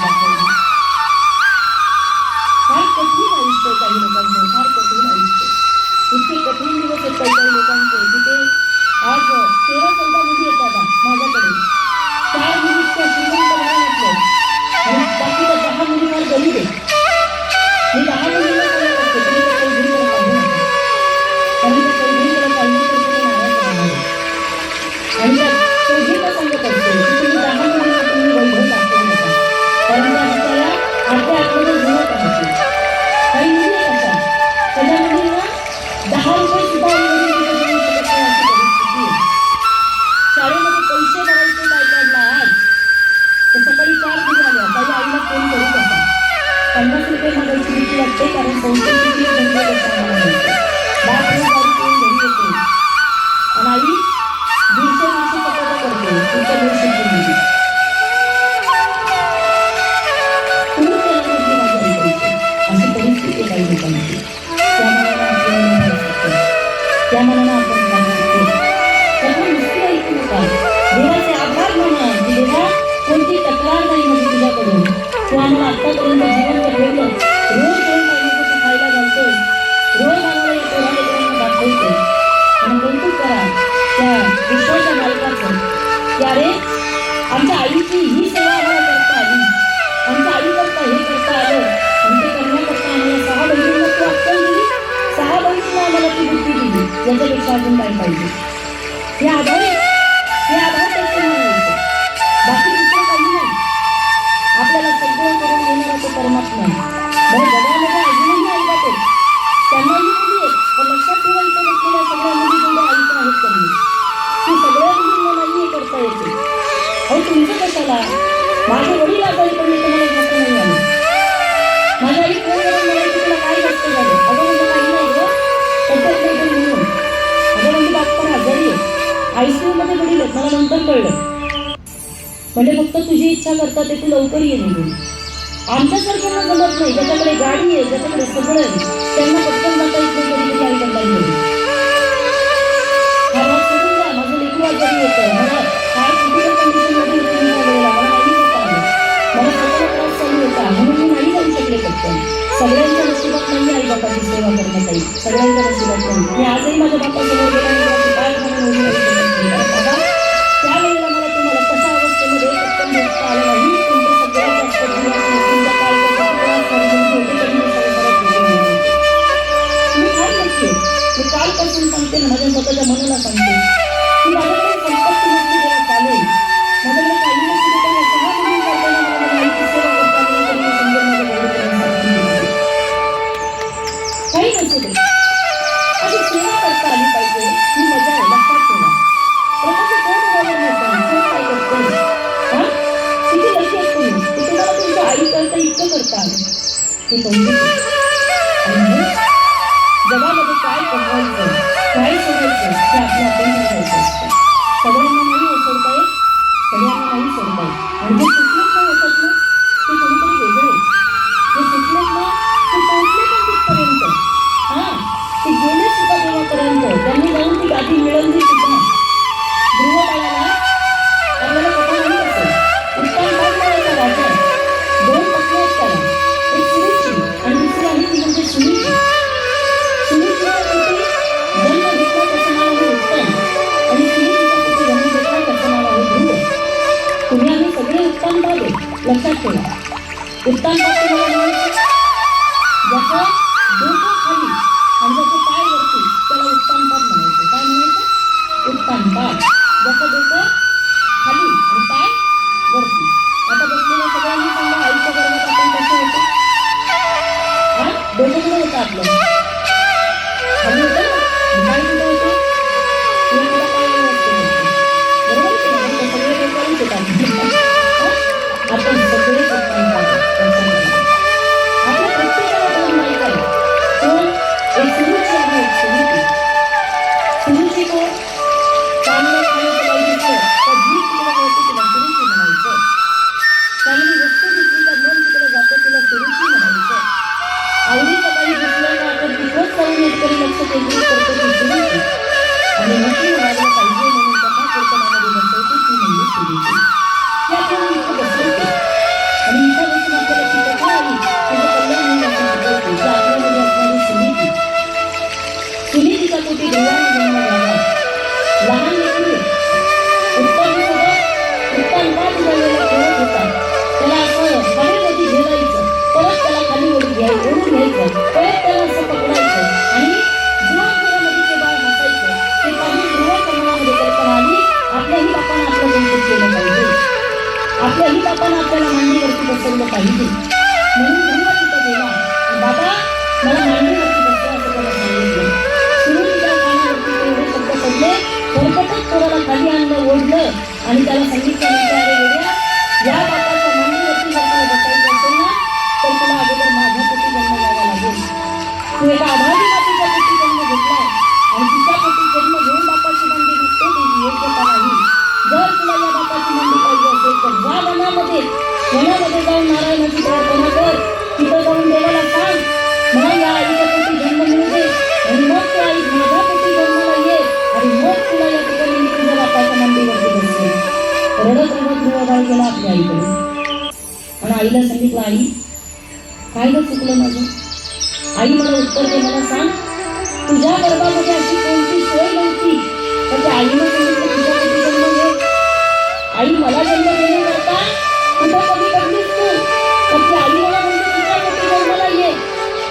आईनं पोराचा हात धरला आणि आईनं सांगितलं ध्रुवा खरं सांगू का की आई काही चुकीचं बोलत नाहीये. तुझ्या 2 चुका घडत आहे. कोणत्या? एक, माझ्यासारख्या अभावीच्या पोटी जन्म घेतला ही तुझी पहिली चूक. आणि नंबर 2, तू माणूस म्हणून जन्माला आला ही तुझी दुसरी चूक. माझ्यासारख्या अभावीच्या पोटी म्हणजे अरे बाळा तुझा बाप माझ्याकडे दासी म्हणून बघत नाही, बायको म्हणून तो जोड. अरे त्याने कधी माझ्याकडे पत्नी आहे त्याने पाहिलं नाही तो माझा विचार करत नाही तर तुझा काय करणार आहे. आणि बरं बाळा तुला त्या आईनं काय चुकीचं सांगितलं नाही बरं? अरे त्या मांडीवरती बसण्यापेक्षा तू त्याच्या मांडीवर जाऊन बस. नाही कळलं तुम्हाला? तू त्या मांडीवरती बसण्यापेक्षा तू त्याच्या मांडीवरती जाऊन बस. बस तुला तिथून कधी सुद्धा जा म्हणणार नाही आणि तुला तिथून कोणी हाकलणार सुद्धा नाही. आई त्याच्याकरता काय करावं लागेल? ध्रुवाला तुला वनामध्ये जावं लागेल, तपश्चर्या करावी लागेल, साधना करावी लागेल. मोठा वर्ग ऐका. 15, 20, 21 वर्षाच्या पोरांमध्ये मला अजून आपली गुंतवली आणि 5 वर्षाच्या लेकराला एक आई वनामध्ये जाण्याकरता सोडली. वनामध्ये निघूनचा डोळा देवाला प्रसन्न होतो. लेकरू 5-6 वर्षाचे आणि त्याला आई म्हणते जा मला वनामध्ये. आईने विचार नाही केला माझ्या लेकराचं काय होईल. पण ऐका तिची इच्छा या दुःखापेक्षा तो दुःख झालं. कळलं का? एखाद्या मुलाला चांगलं शिक्षण द्यायचं असेल तर कधी कधी आपल्याला सुद्धा माया कमी करावी लागते. आपण जर त्याला खूप जीव लागत राहिलो तर आपल्यापासून जर आपण त्याला नाही सोडलं तर त्याला आपली किंमत कळत नाही. सोपं सांगते, लहानपणापासून आपल्याला सवय बापाने गुलाब ते बाप मारायला लागला. आईने म्हणते त्याला मारू नका, त्याला नाही राहते, त्याला मारू नका, त्याला नाही राहते. कोणी मोठं होतं त्याला वाटतं मला नाही राहते.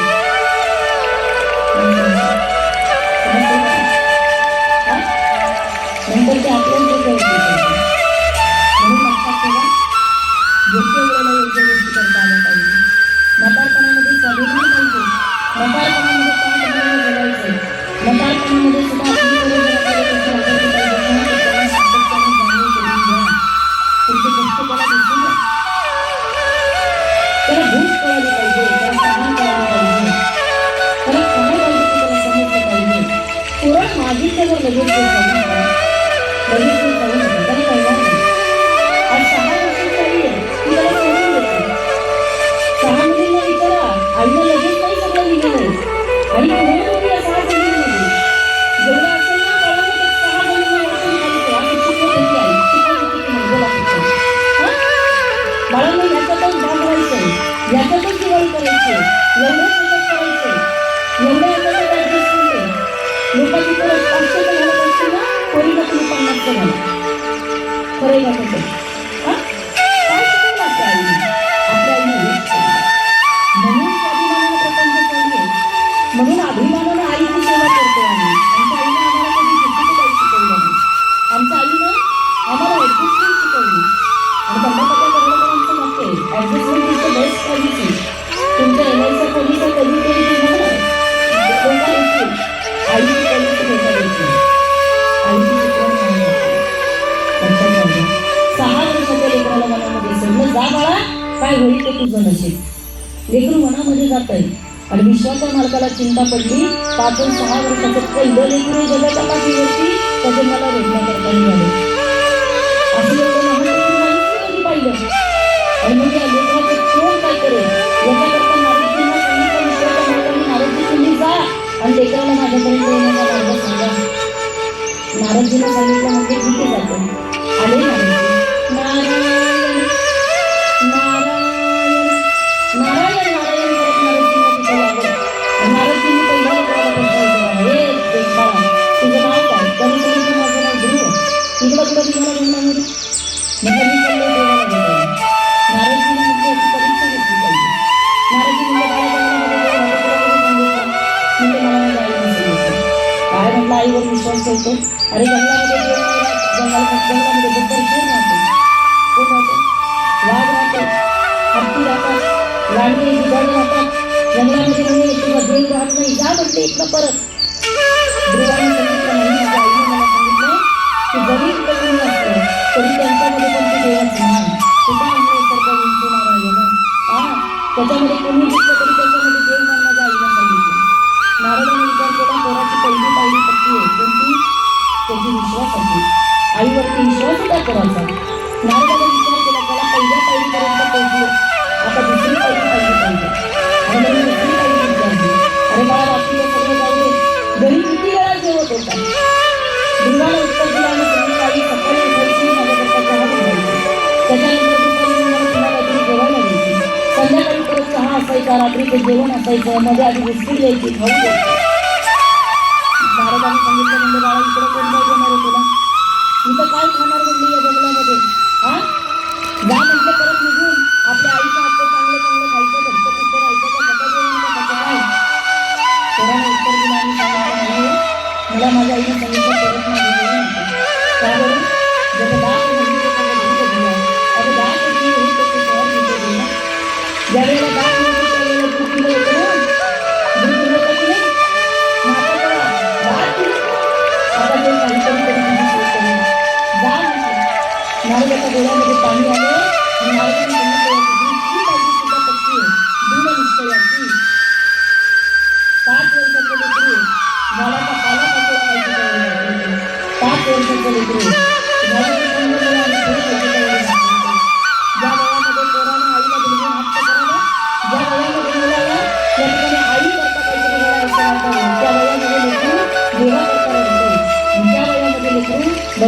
प्राप्ती करताना झाले.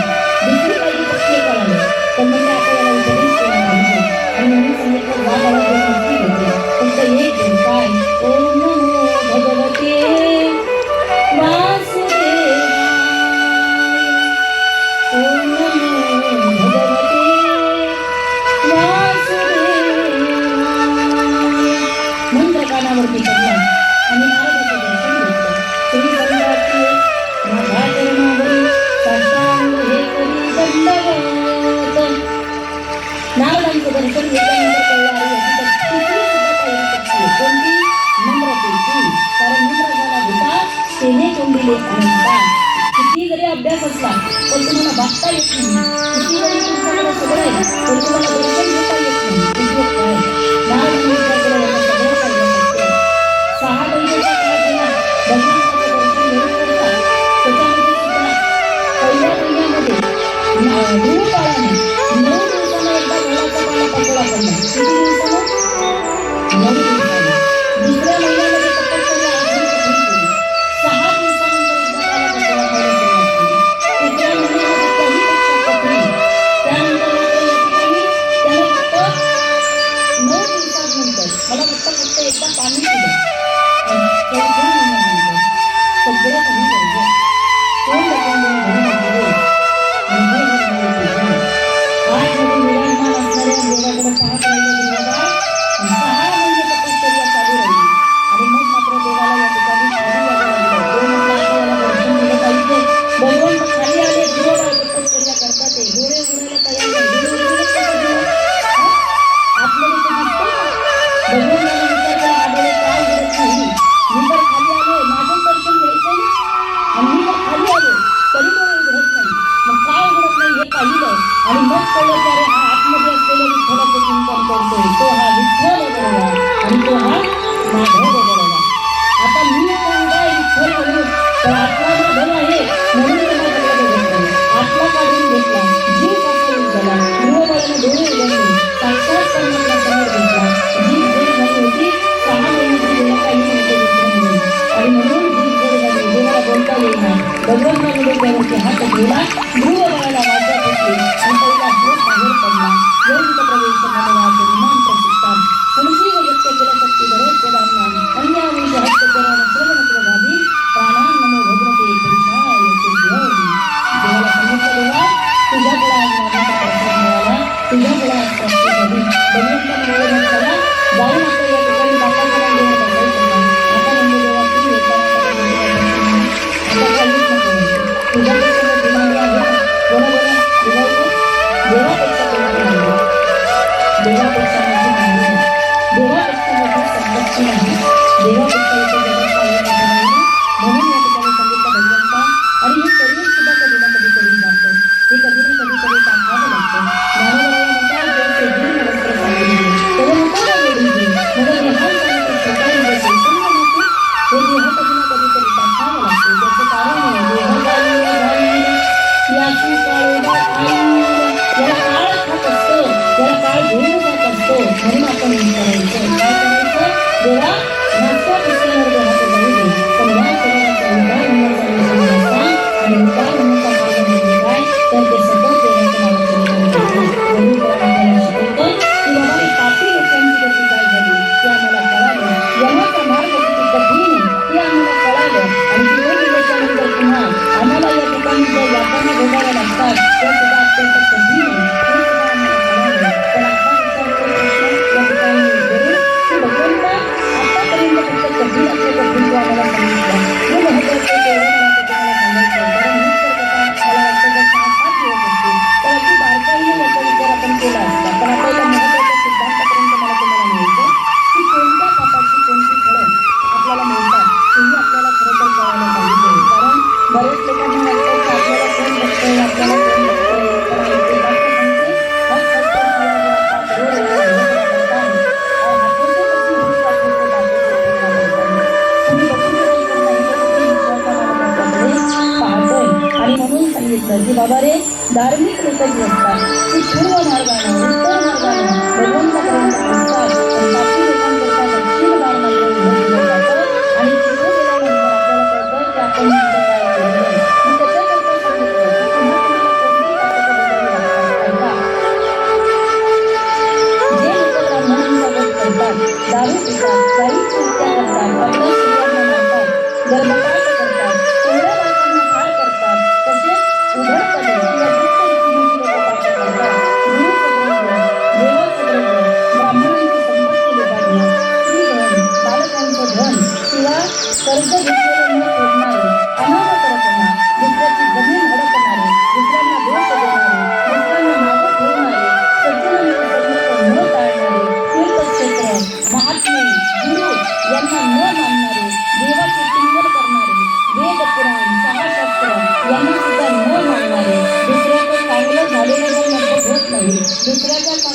व्यवसायामध्ये जे लोक अडथळा आणतात ते ही लोक सतत विघ्नसंदेशी राहतात.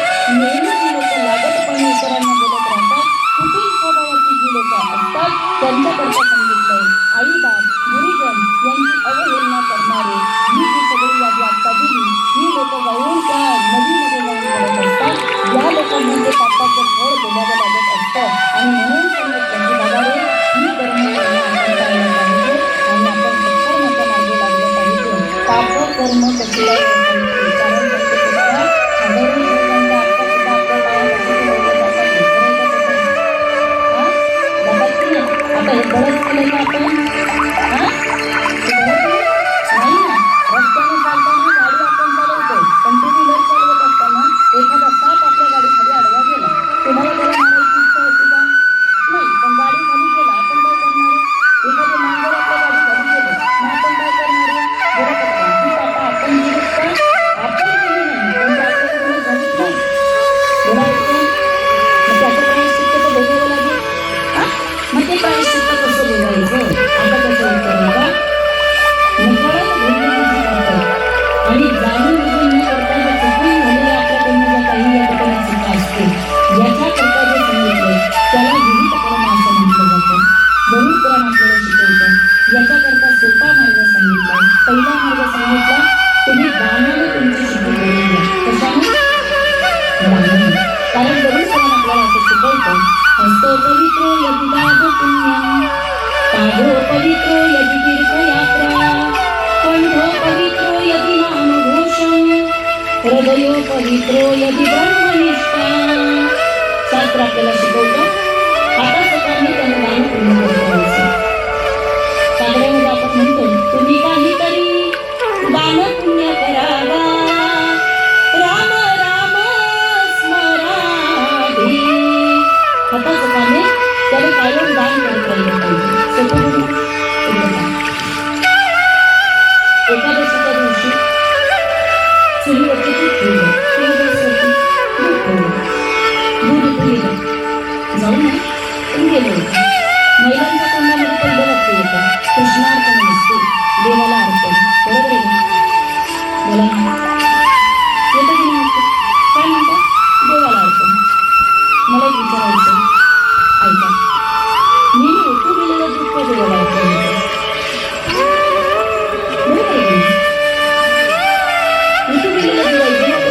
ज्याच्या घरी 9 लाख गाय आहे, ज्याच्या घरी 9 लाख गाय आहे, त्याच्याकडे किती लिटर दूध असेल? तो तुमचं ओतू गेलेलं दूध. त्याला काय करायचं तुमच्या त्या दुधाची? बरी काय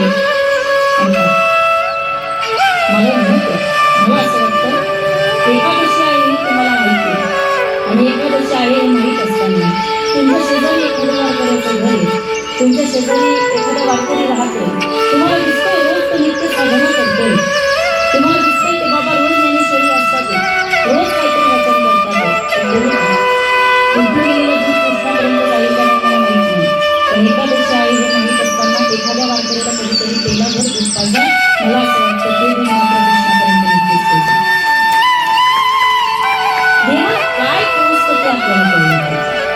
आणि म्हणून पहिलं सांगितलं हाताचं पाणी त्याला दान पुण्य केलं पाहिजे. आमच्या घरी एक दृष्टांत सांगायचं, मला आठवला म्हणून तुम्हाला सांगते.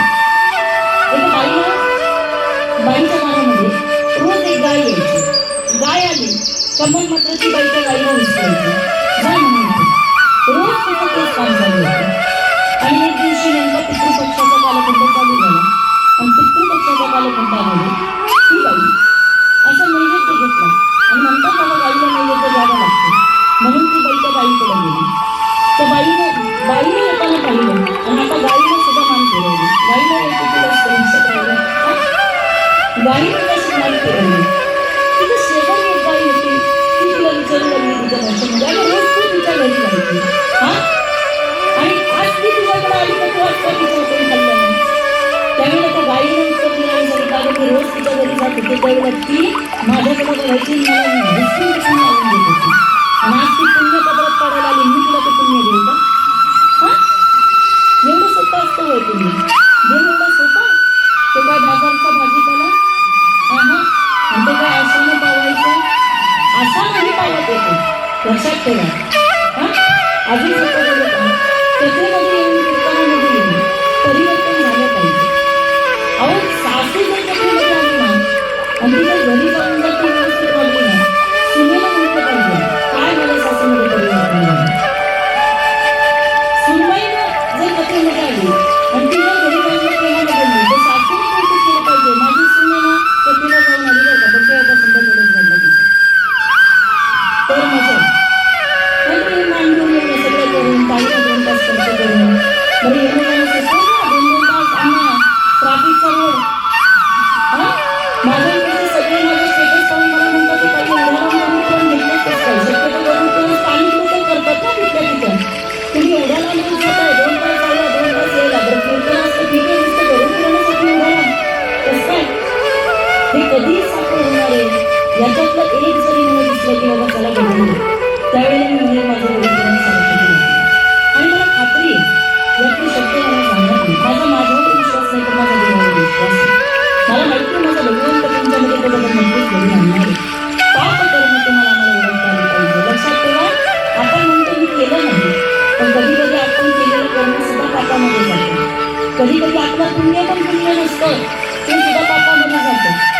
लक्षात ठेवा एका बाईला सवय होती रोज साधूला उठायचं दूध द्यायची. लोक म्हणायचे पुण्याचं काम करते. एक दिवशी त्याच दुधामध्ये सापानं फक्त तिथं या ठिकाणी तोंड घातलेलं त्याचं विष झालं. साधू मेला. लोक म्हटले अरे साधूला येऊन विष काढलं आणि तुम्ही पहा तुमचं पुण्य आणि पाप तुम्ही ठरवूच शकत नाही ठरवूच शकत नाही.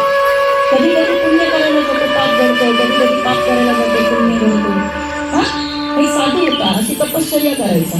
पायाला अशी जखम झाली होती साधनेमध्ये आलेला होता देहावरती प्रेम नाही आणि त्या जखमेवरती येऊन मुंग्या तिथे यायच्या आणि त्याला तिथे सावध राहायचं. मुलांना वाटतं साधूची टिंगल करावी म्हणून एक लहानसा कडा एका साधूच्या पायावरती मारला. मुंग्या पळून गेल्या.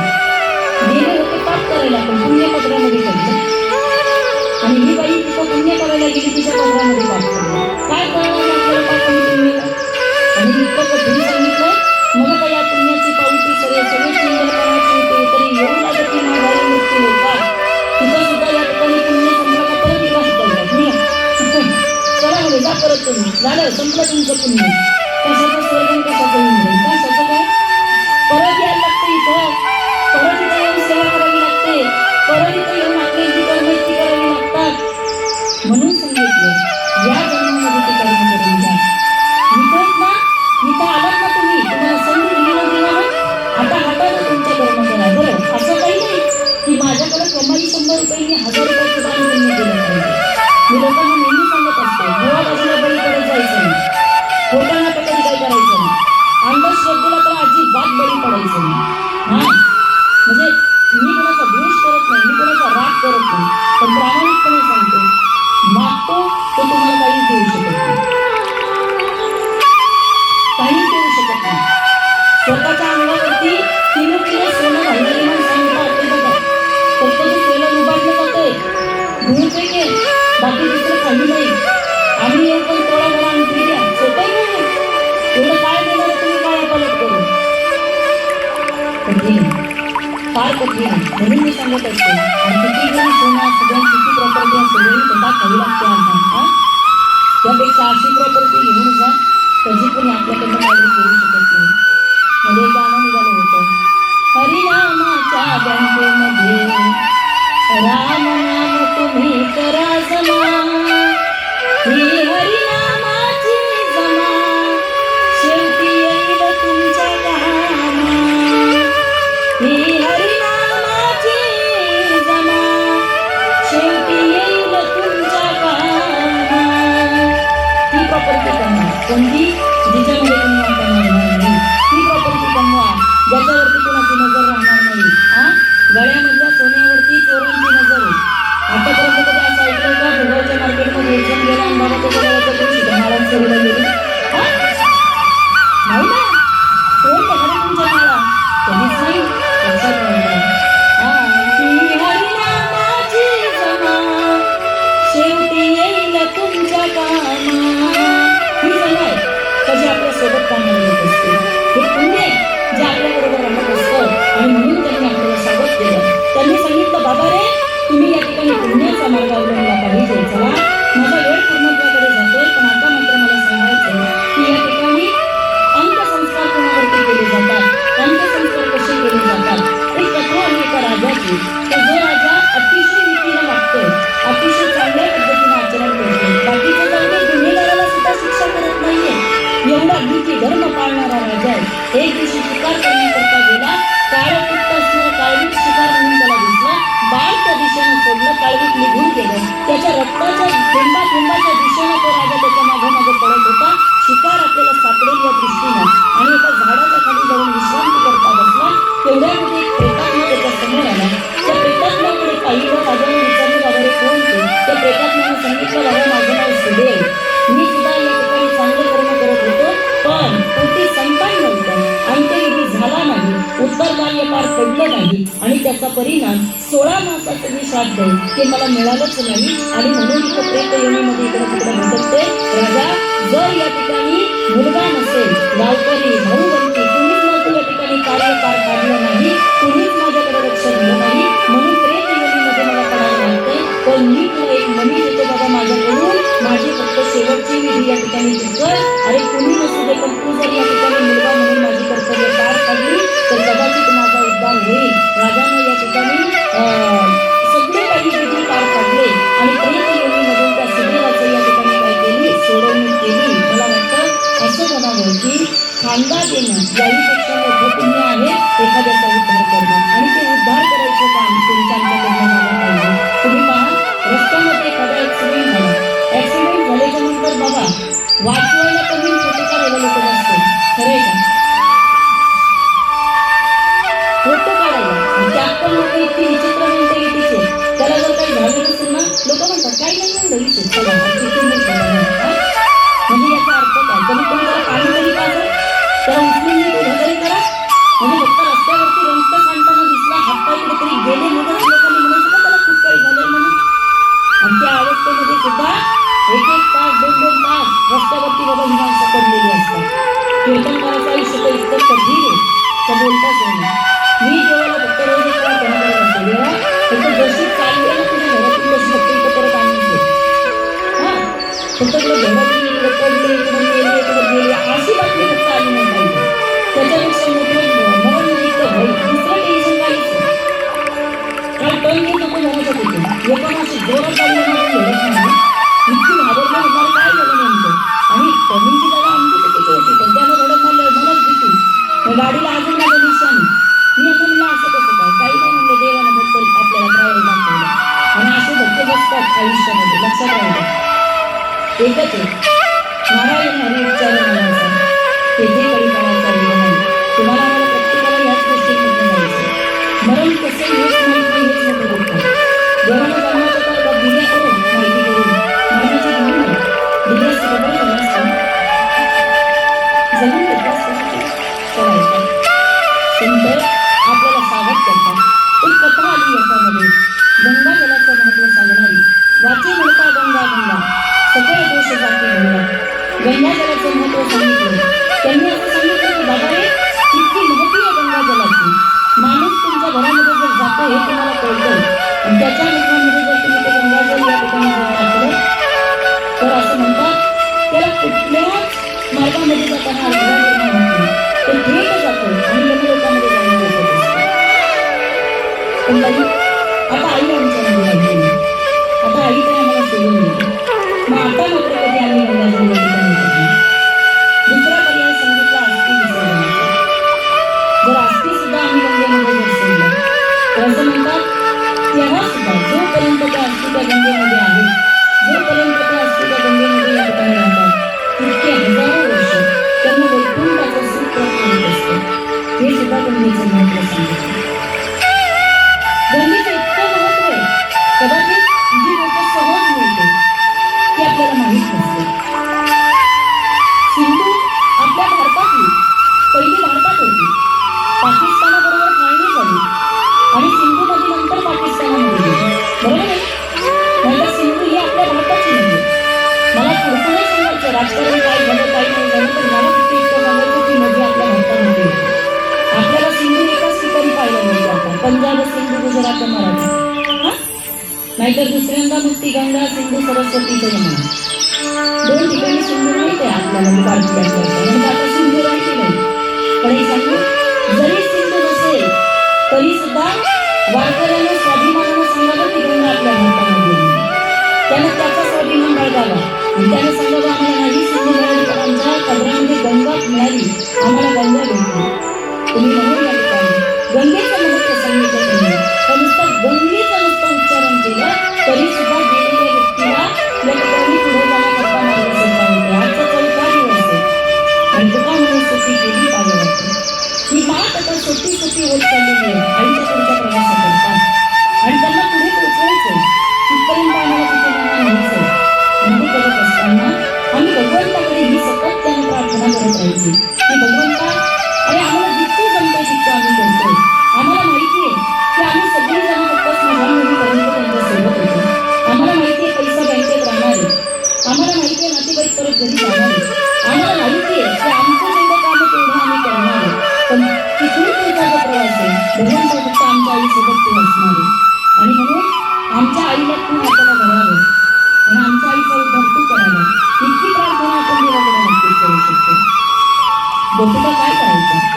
गोपिका कृष्णाला म्हणायचं, देवा दुसरं काही नको, पण द्यायचं असेल तर एक दे. काय इथं नातो जब प्राण पण समित यशोदा का वंश करो, गोदा मैया का कटलो, मेरा सावला निकट हो, जब प्राण पण समित इस वक्त जब दियाना कई शाम भूल न जाना, राधे को साथ लाना, जब प्राण पण समित एक भक्त की अर्जी, खुदा की कदरजी, आगे तुम्हारी मर्जी, जब प्राण पण समित. देवा, ज्या वेळेला हा प्राणवायू माझा बाहेर जात असेल त्यावेळेला मला माहिती आहे माझी लोक फक्त माझ्याकडे बघत राहणार आहे. पण त्यावेळेला जर तू माझ्या जवळ असेल ना तर मरण सुद्धा मरण असणार नाही. आणि आम्हाला खात्री आहे की गरुड पुराणाच्या आईला तिचा प्रवास सुखकर करण्याकरता मदत करेल. या गरुड पुराणाच्या माध्यमातून या ठिकाणी सांगितलं की अरे देह हा काठाचा आणि लावून हे पंचमहाभूताचं शरीर हे ज्याचं ते घेऊन जात असतं आणि इथं उरतं काय तर जे उरतं ते या 10 दिवसामध्ये आपल्याला पूर्ण करायचं असतं. 10 दिवसामध्ये कामं सांगितली. रोजचा एक पिंड आहे, रोजचा एक नैवेद्य. त्या 10 दिवसामधनं आपल्याला पूर्ण रचना पूर्ण करायची. 9 महिने 9 दिवस म्हणजे 10वाच महिना येतो आईसाठी सुद्धा. तशी गर्भाची रचना तशी या नवीन देहाची रचना या 10 दिवसामध्ये केली जाते. आणि ही रचना पूर्ण करताना सर्व नातेवाईक, सर्व आत्तेष्ट, सर्व मित्र परिवार, सर्व त्यांचे असणारी मुलं, सर्व त्यांची नातवंड पतवंड सगळ्यांनी मिळून हे काम करायचं असतं.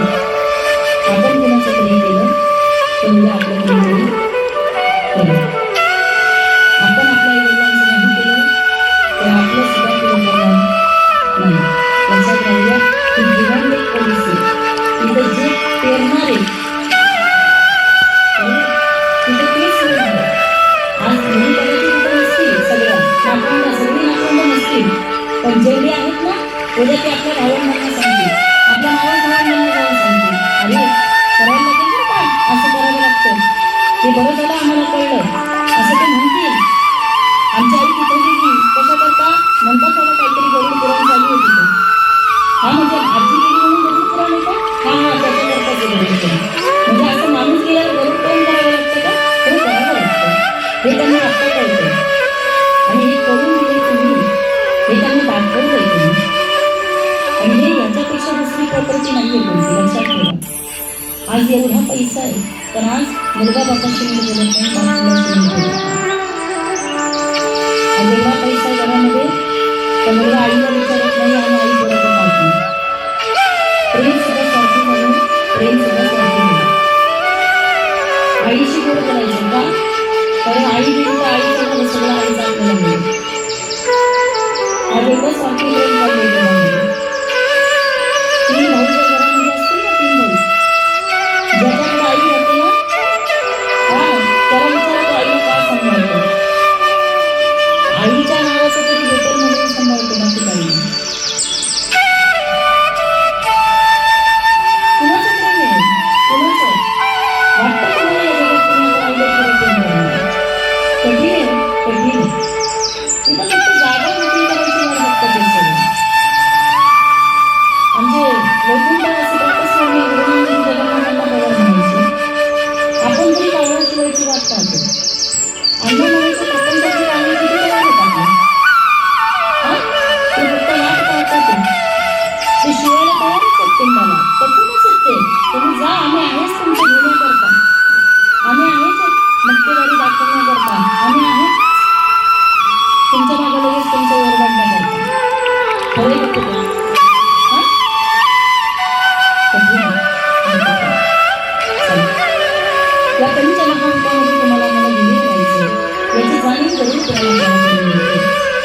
याहीपेक्षा पलीकडे अंत्यविधीच्या वेळेला जो जो जीवात्मा किंवा जो जो त्याचा नातेवाईक जो जो या ठिकाणी घरामधला सेवक जो जो या ठिकाणी त्या गेलेल्या व्यक्तीची सेवा करत असतो, गरुड पुराण आपल्याला सांगतं की अग्निष्टोम नावाचा यज्ञ केल्याचं पुण्य त्याला खऱ्या अर्थाने तिथं प्राप्त होत असतं.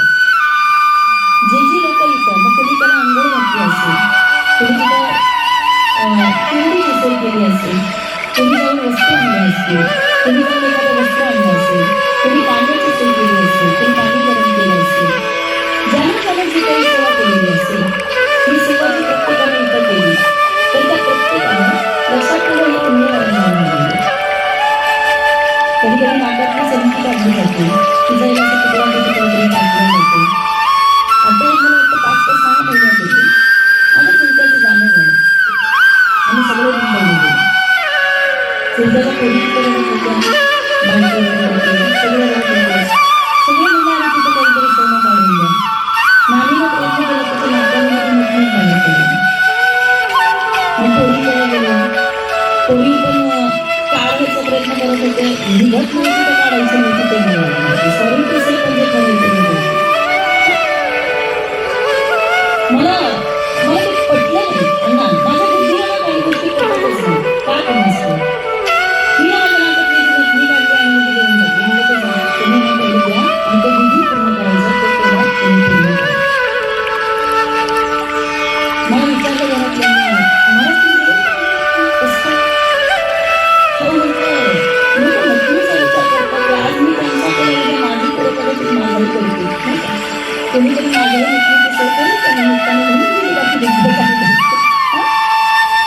आणि त्यांच्या त्या तिथे चौकात कधीतरी आपल्याही लागणार आहे. त्यांच्या नावापुढे कैलासाची लिहिले कधीतरी आपल्याही नावापुढे लिहिणारे कोणीतरी त्यांच्या नावानं लघुपर्यंत चाललं उद्या आपल्याही नावानं असणार आहे. सोय करताना आपल्याला हिशोब करायची सोय लागली. देवी का नको प्रेम का नको काय नको काय नको त्याच्यामुळे सगळे अडचणी. पोरांचं तर इतकं कठीण ना दादा, पोराचं फक्त नावाला बोलू नये माणसानं पण बोलायची वेळ होते. इतकं कठीण. काही दिवसापूर्वी व्हॉट्सअपला एक गोष्ट आली होती संपायची नक्की कंटाळा नाही आता व्हॉट्सअपला काही गोष्ट आली होती. राजस्थानमध्ये घडलेली घटना. राजस्थानमध्ये श्रीमंत म्हणजे असणारं कुटुंब. आई मुली अगदी श्रीमंत पण दोन्ही पोरं परदेशामध्ये राहिली होती. आई आजारी पडली म्हणून तातडीने लग्न करून दिला. मला तुझी आई आजारी पडली, शेवटचे श्वास निघते, पटकन येऊन जा पटकन येऊन जा. तरी मुलं म्हणायची येतो येतो येतो. 2 भागांमध्ये आपापसामध्ये काहीतरी फरक होतो. नंतर मग वडिलांनी फोन केला मला तुझी आई गेली तुला यावं लागेल. लहान मुलगा होता तो तिथे आला. बापाने विचारलं बाळा मोठा मुलगा का बरं आला नाही. त्यावेळेला आमचं उत्तर दिलं पोरांनी सांगितलं काही नाही बाबा दोघांचा माझा फार मोठा व्याप असतो आणि तुम्हाला वाटतं तितकं सोपं नाही. मुलगा निर्णय हे करणं वगैरे सगळं मिळणं एवढं सोपं नसतं. म्हणजे आत्ताच्या वेळेला मी आलेलो आहे भावाचं माझं बोलणं झालं. दादाने सांगितलं आई गेली आता तुझं वडील गेले तुम्ही जा. प्रॉपर्टी भेटतो वडिलांना सहन नाही झाले. ते वडील आतमध्ये गेले आणि आतमध्ये त्यांचं तिथे ते पिस्तूल होते. त्यांनी स्वतःला शूट करून घेतलं. आत्ता एक 3-3.5 महिन्यापूर्वीची गोष्ट. त्यांनी शूट करून घेतलं स्वतःला. काहीतरी आवाज झाला म्हणून पूर्ण पळत पळत तिथे गेला आणि पूर्ण पळत पळत गेल्यानंतर वडिलांनी तिथे दिलेले एक छोटासा 4 शब्दात होते.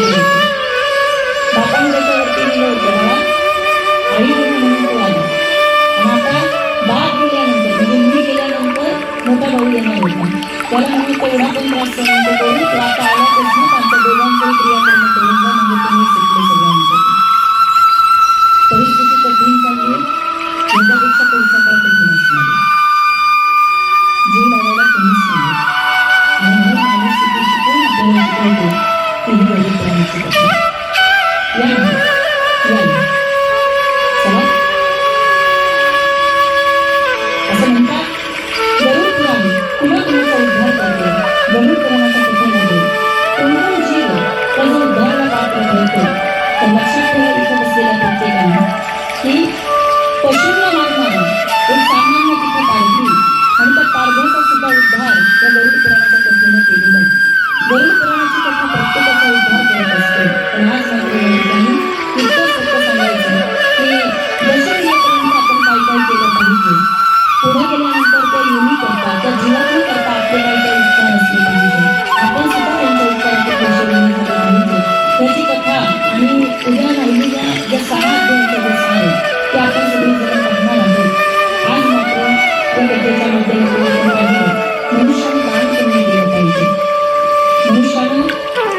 एकमेकांना जीव लावायला शिकला पाहिजे. माणुसकीचं नातं तुम्ही आम्ही प्रत्येकाने जपलं पाहिजे. आणि सगळ्यात महत्त्वाचं म्हणजे आपल्याला मृत्यूची लक्षणं असतात आधी. डोळ्या बघत चला, नाही का, नाकाच्या शब्दाकडे पाहत चला, जेवढं जेवढं आठवत तेवढं तेवढं लक्षात ठेवायचं काम करत चला. शेवटी करणारा काढणारा तो आहे, तो आपल्या निर्णय करेल, पण त्याच्यावरती विश्वास ठेवा. आणि अंतकाळीच्या वेळेला एक दोन पुराणामध्ये सुंदर वाक्य आलं बहुधा. अंतकाळाच्या वेळेला मी संन्यास घेतला, मरताना जर असं कोणीतरी म्हटलं आणि जर त्यानं तिथं प्राण सोडला तर त्याला संन्याशी मरण आल्याचं या ठिकाणी पुण्य पत्रामध्ये पडतं आणि त्याला पुन्हा मृत्यू लोकांमध्ये येऊन 84 लक्ष येण्याचा पुन्हा पार पडावा लागत नाही. आता हे पुस्तक कठीण संन्यास घेतला म्हणून हे पण तुला सांगायला लागतं, कारण म्हणतात येणार का आपलं येऊ शकत नाही. पण ते जर आठवलं आणि चुकून एखाद्या भारतीय विद्यार्थ्याच्या मुखामध्ये जर आलं, ते पण कधी यावं जाण्याच्या समयाला, तर तो मृत्यूच्या या ठिकाणी सगळ्या बंधनातून मुक्त होतो आणि संन्याशी मरण त्याला प्राप्त होतं. साधूच्या अवस्थेमध्ये त्याला ती दशा प्राप्त होत असते. आणि म्हणून लक्षात राहू द्या, आमच्या गुरुजी म्हणायचे एका दिवसात होतात, एक दिन में नहीं होता, लेकिन एक ना एक दिन जरूर होता. एका दिवसात होणार नाही, पण एक ना एक दिवस नक्की होईल. त्याकरता रोज चिंतन करायचं, रोज स्वतःला सांगा, शेवटी चिंतने सदृढता अंतकाळी ज्याच्या नामाले मुखा तुका म्हणून सुखा काळ नाही. अजा वेळ पापराशी नामे गेला वैकुंठाशी, मुलाचं नाव नारायण ठेवलं पण मरताना नारायण तोंडात आलं, त्याचा उद्धार झाला, तो तर पापी होता. आपण जितके पापी नाही, कमीत कमी रोज स्वतःला सांगा, देवा यातलं सगळं काही जे आहे ते माझं नाहीये, माझी वृत्ती आता संन्यासी झाली, प्रपंच असावे, असोनी असावे, भजन करावे देव देवा. आणि शेवटी त्यांनी सांगितलं, मी आणि माझे आठवण विसरले जायचं अंतःकरण प्रार्थना संन्यासी जाण निरंतर. स्वतःला विसरणं त्याला संन्यासी म्हटलं जातं. आणि यातलं माझं काही नाही, वृत्ती अंतःकरणामध्ये ज्याच्या राहते त्याला संन्यासी म्हणण्याचं भाग्य दरिद्रांना प्राप्त होत असतं. आता त्यातलं कुठलं भाग्य आपल्याला घ्यायचं हे आपण बघूया. उद्या बाह्यपर्यंत काय काय केलं पाहिजे आणि पुढं गरुड पुराणाच्या कथेची फलश्रुती काय, ते महात्म्य ऐकल्यानंतर आपल्याला काय प्राप्त होतं ते आपल्याला पुढे या ठिकाणी उद्याच्या कथेमध्ये पाहायचं. थोडं लवकर या, मी लवकर येईल. 4 वाजता तुम्ही आज आलेच होते, मला वाटलं कालच्यासारखं लेट होतं की काय, म्हणून थोडं मी आज लेट झाले. पण उद्या मात्र बरोबर 4ला चालू करूया. थोडं जास्त वेळ होईल, थोडं ते 6 ते 6:15 होतील, पण त्या पिरियडमध्ये आपण ती कथा उद्या संपवण्याचा प्रयत्न करूया. कारण या 7 दिवसामध्ये खूप काही सांगता आलं असतं, पण आधीच 3 दिवसामध्ये किती कापायचं, किती सोडायचं, किती अध्यात्म निवडून काढायचं, तेही मोठं टेन्शन असतं भक्ताला सुद्धा. पण त्यातल्या त्यात जे काही चांगलं असेल ते घेऊन जा. खूप काही सांगितलं म्हणजे खूप मोठी कथामध्ये असं काही नसतं. कथा छोटी होऊ दे, फक्त त्यातला बोध मोठा घेता आला पाहिजे. आणि तो मोठा बोध जरी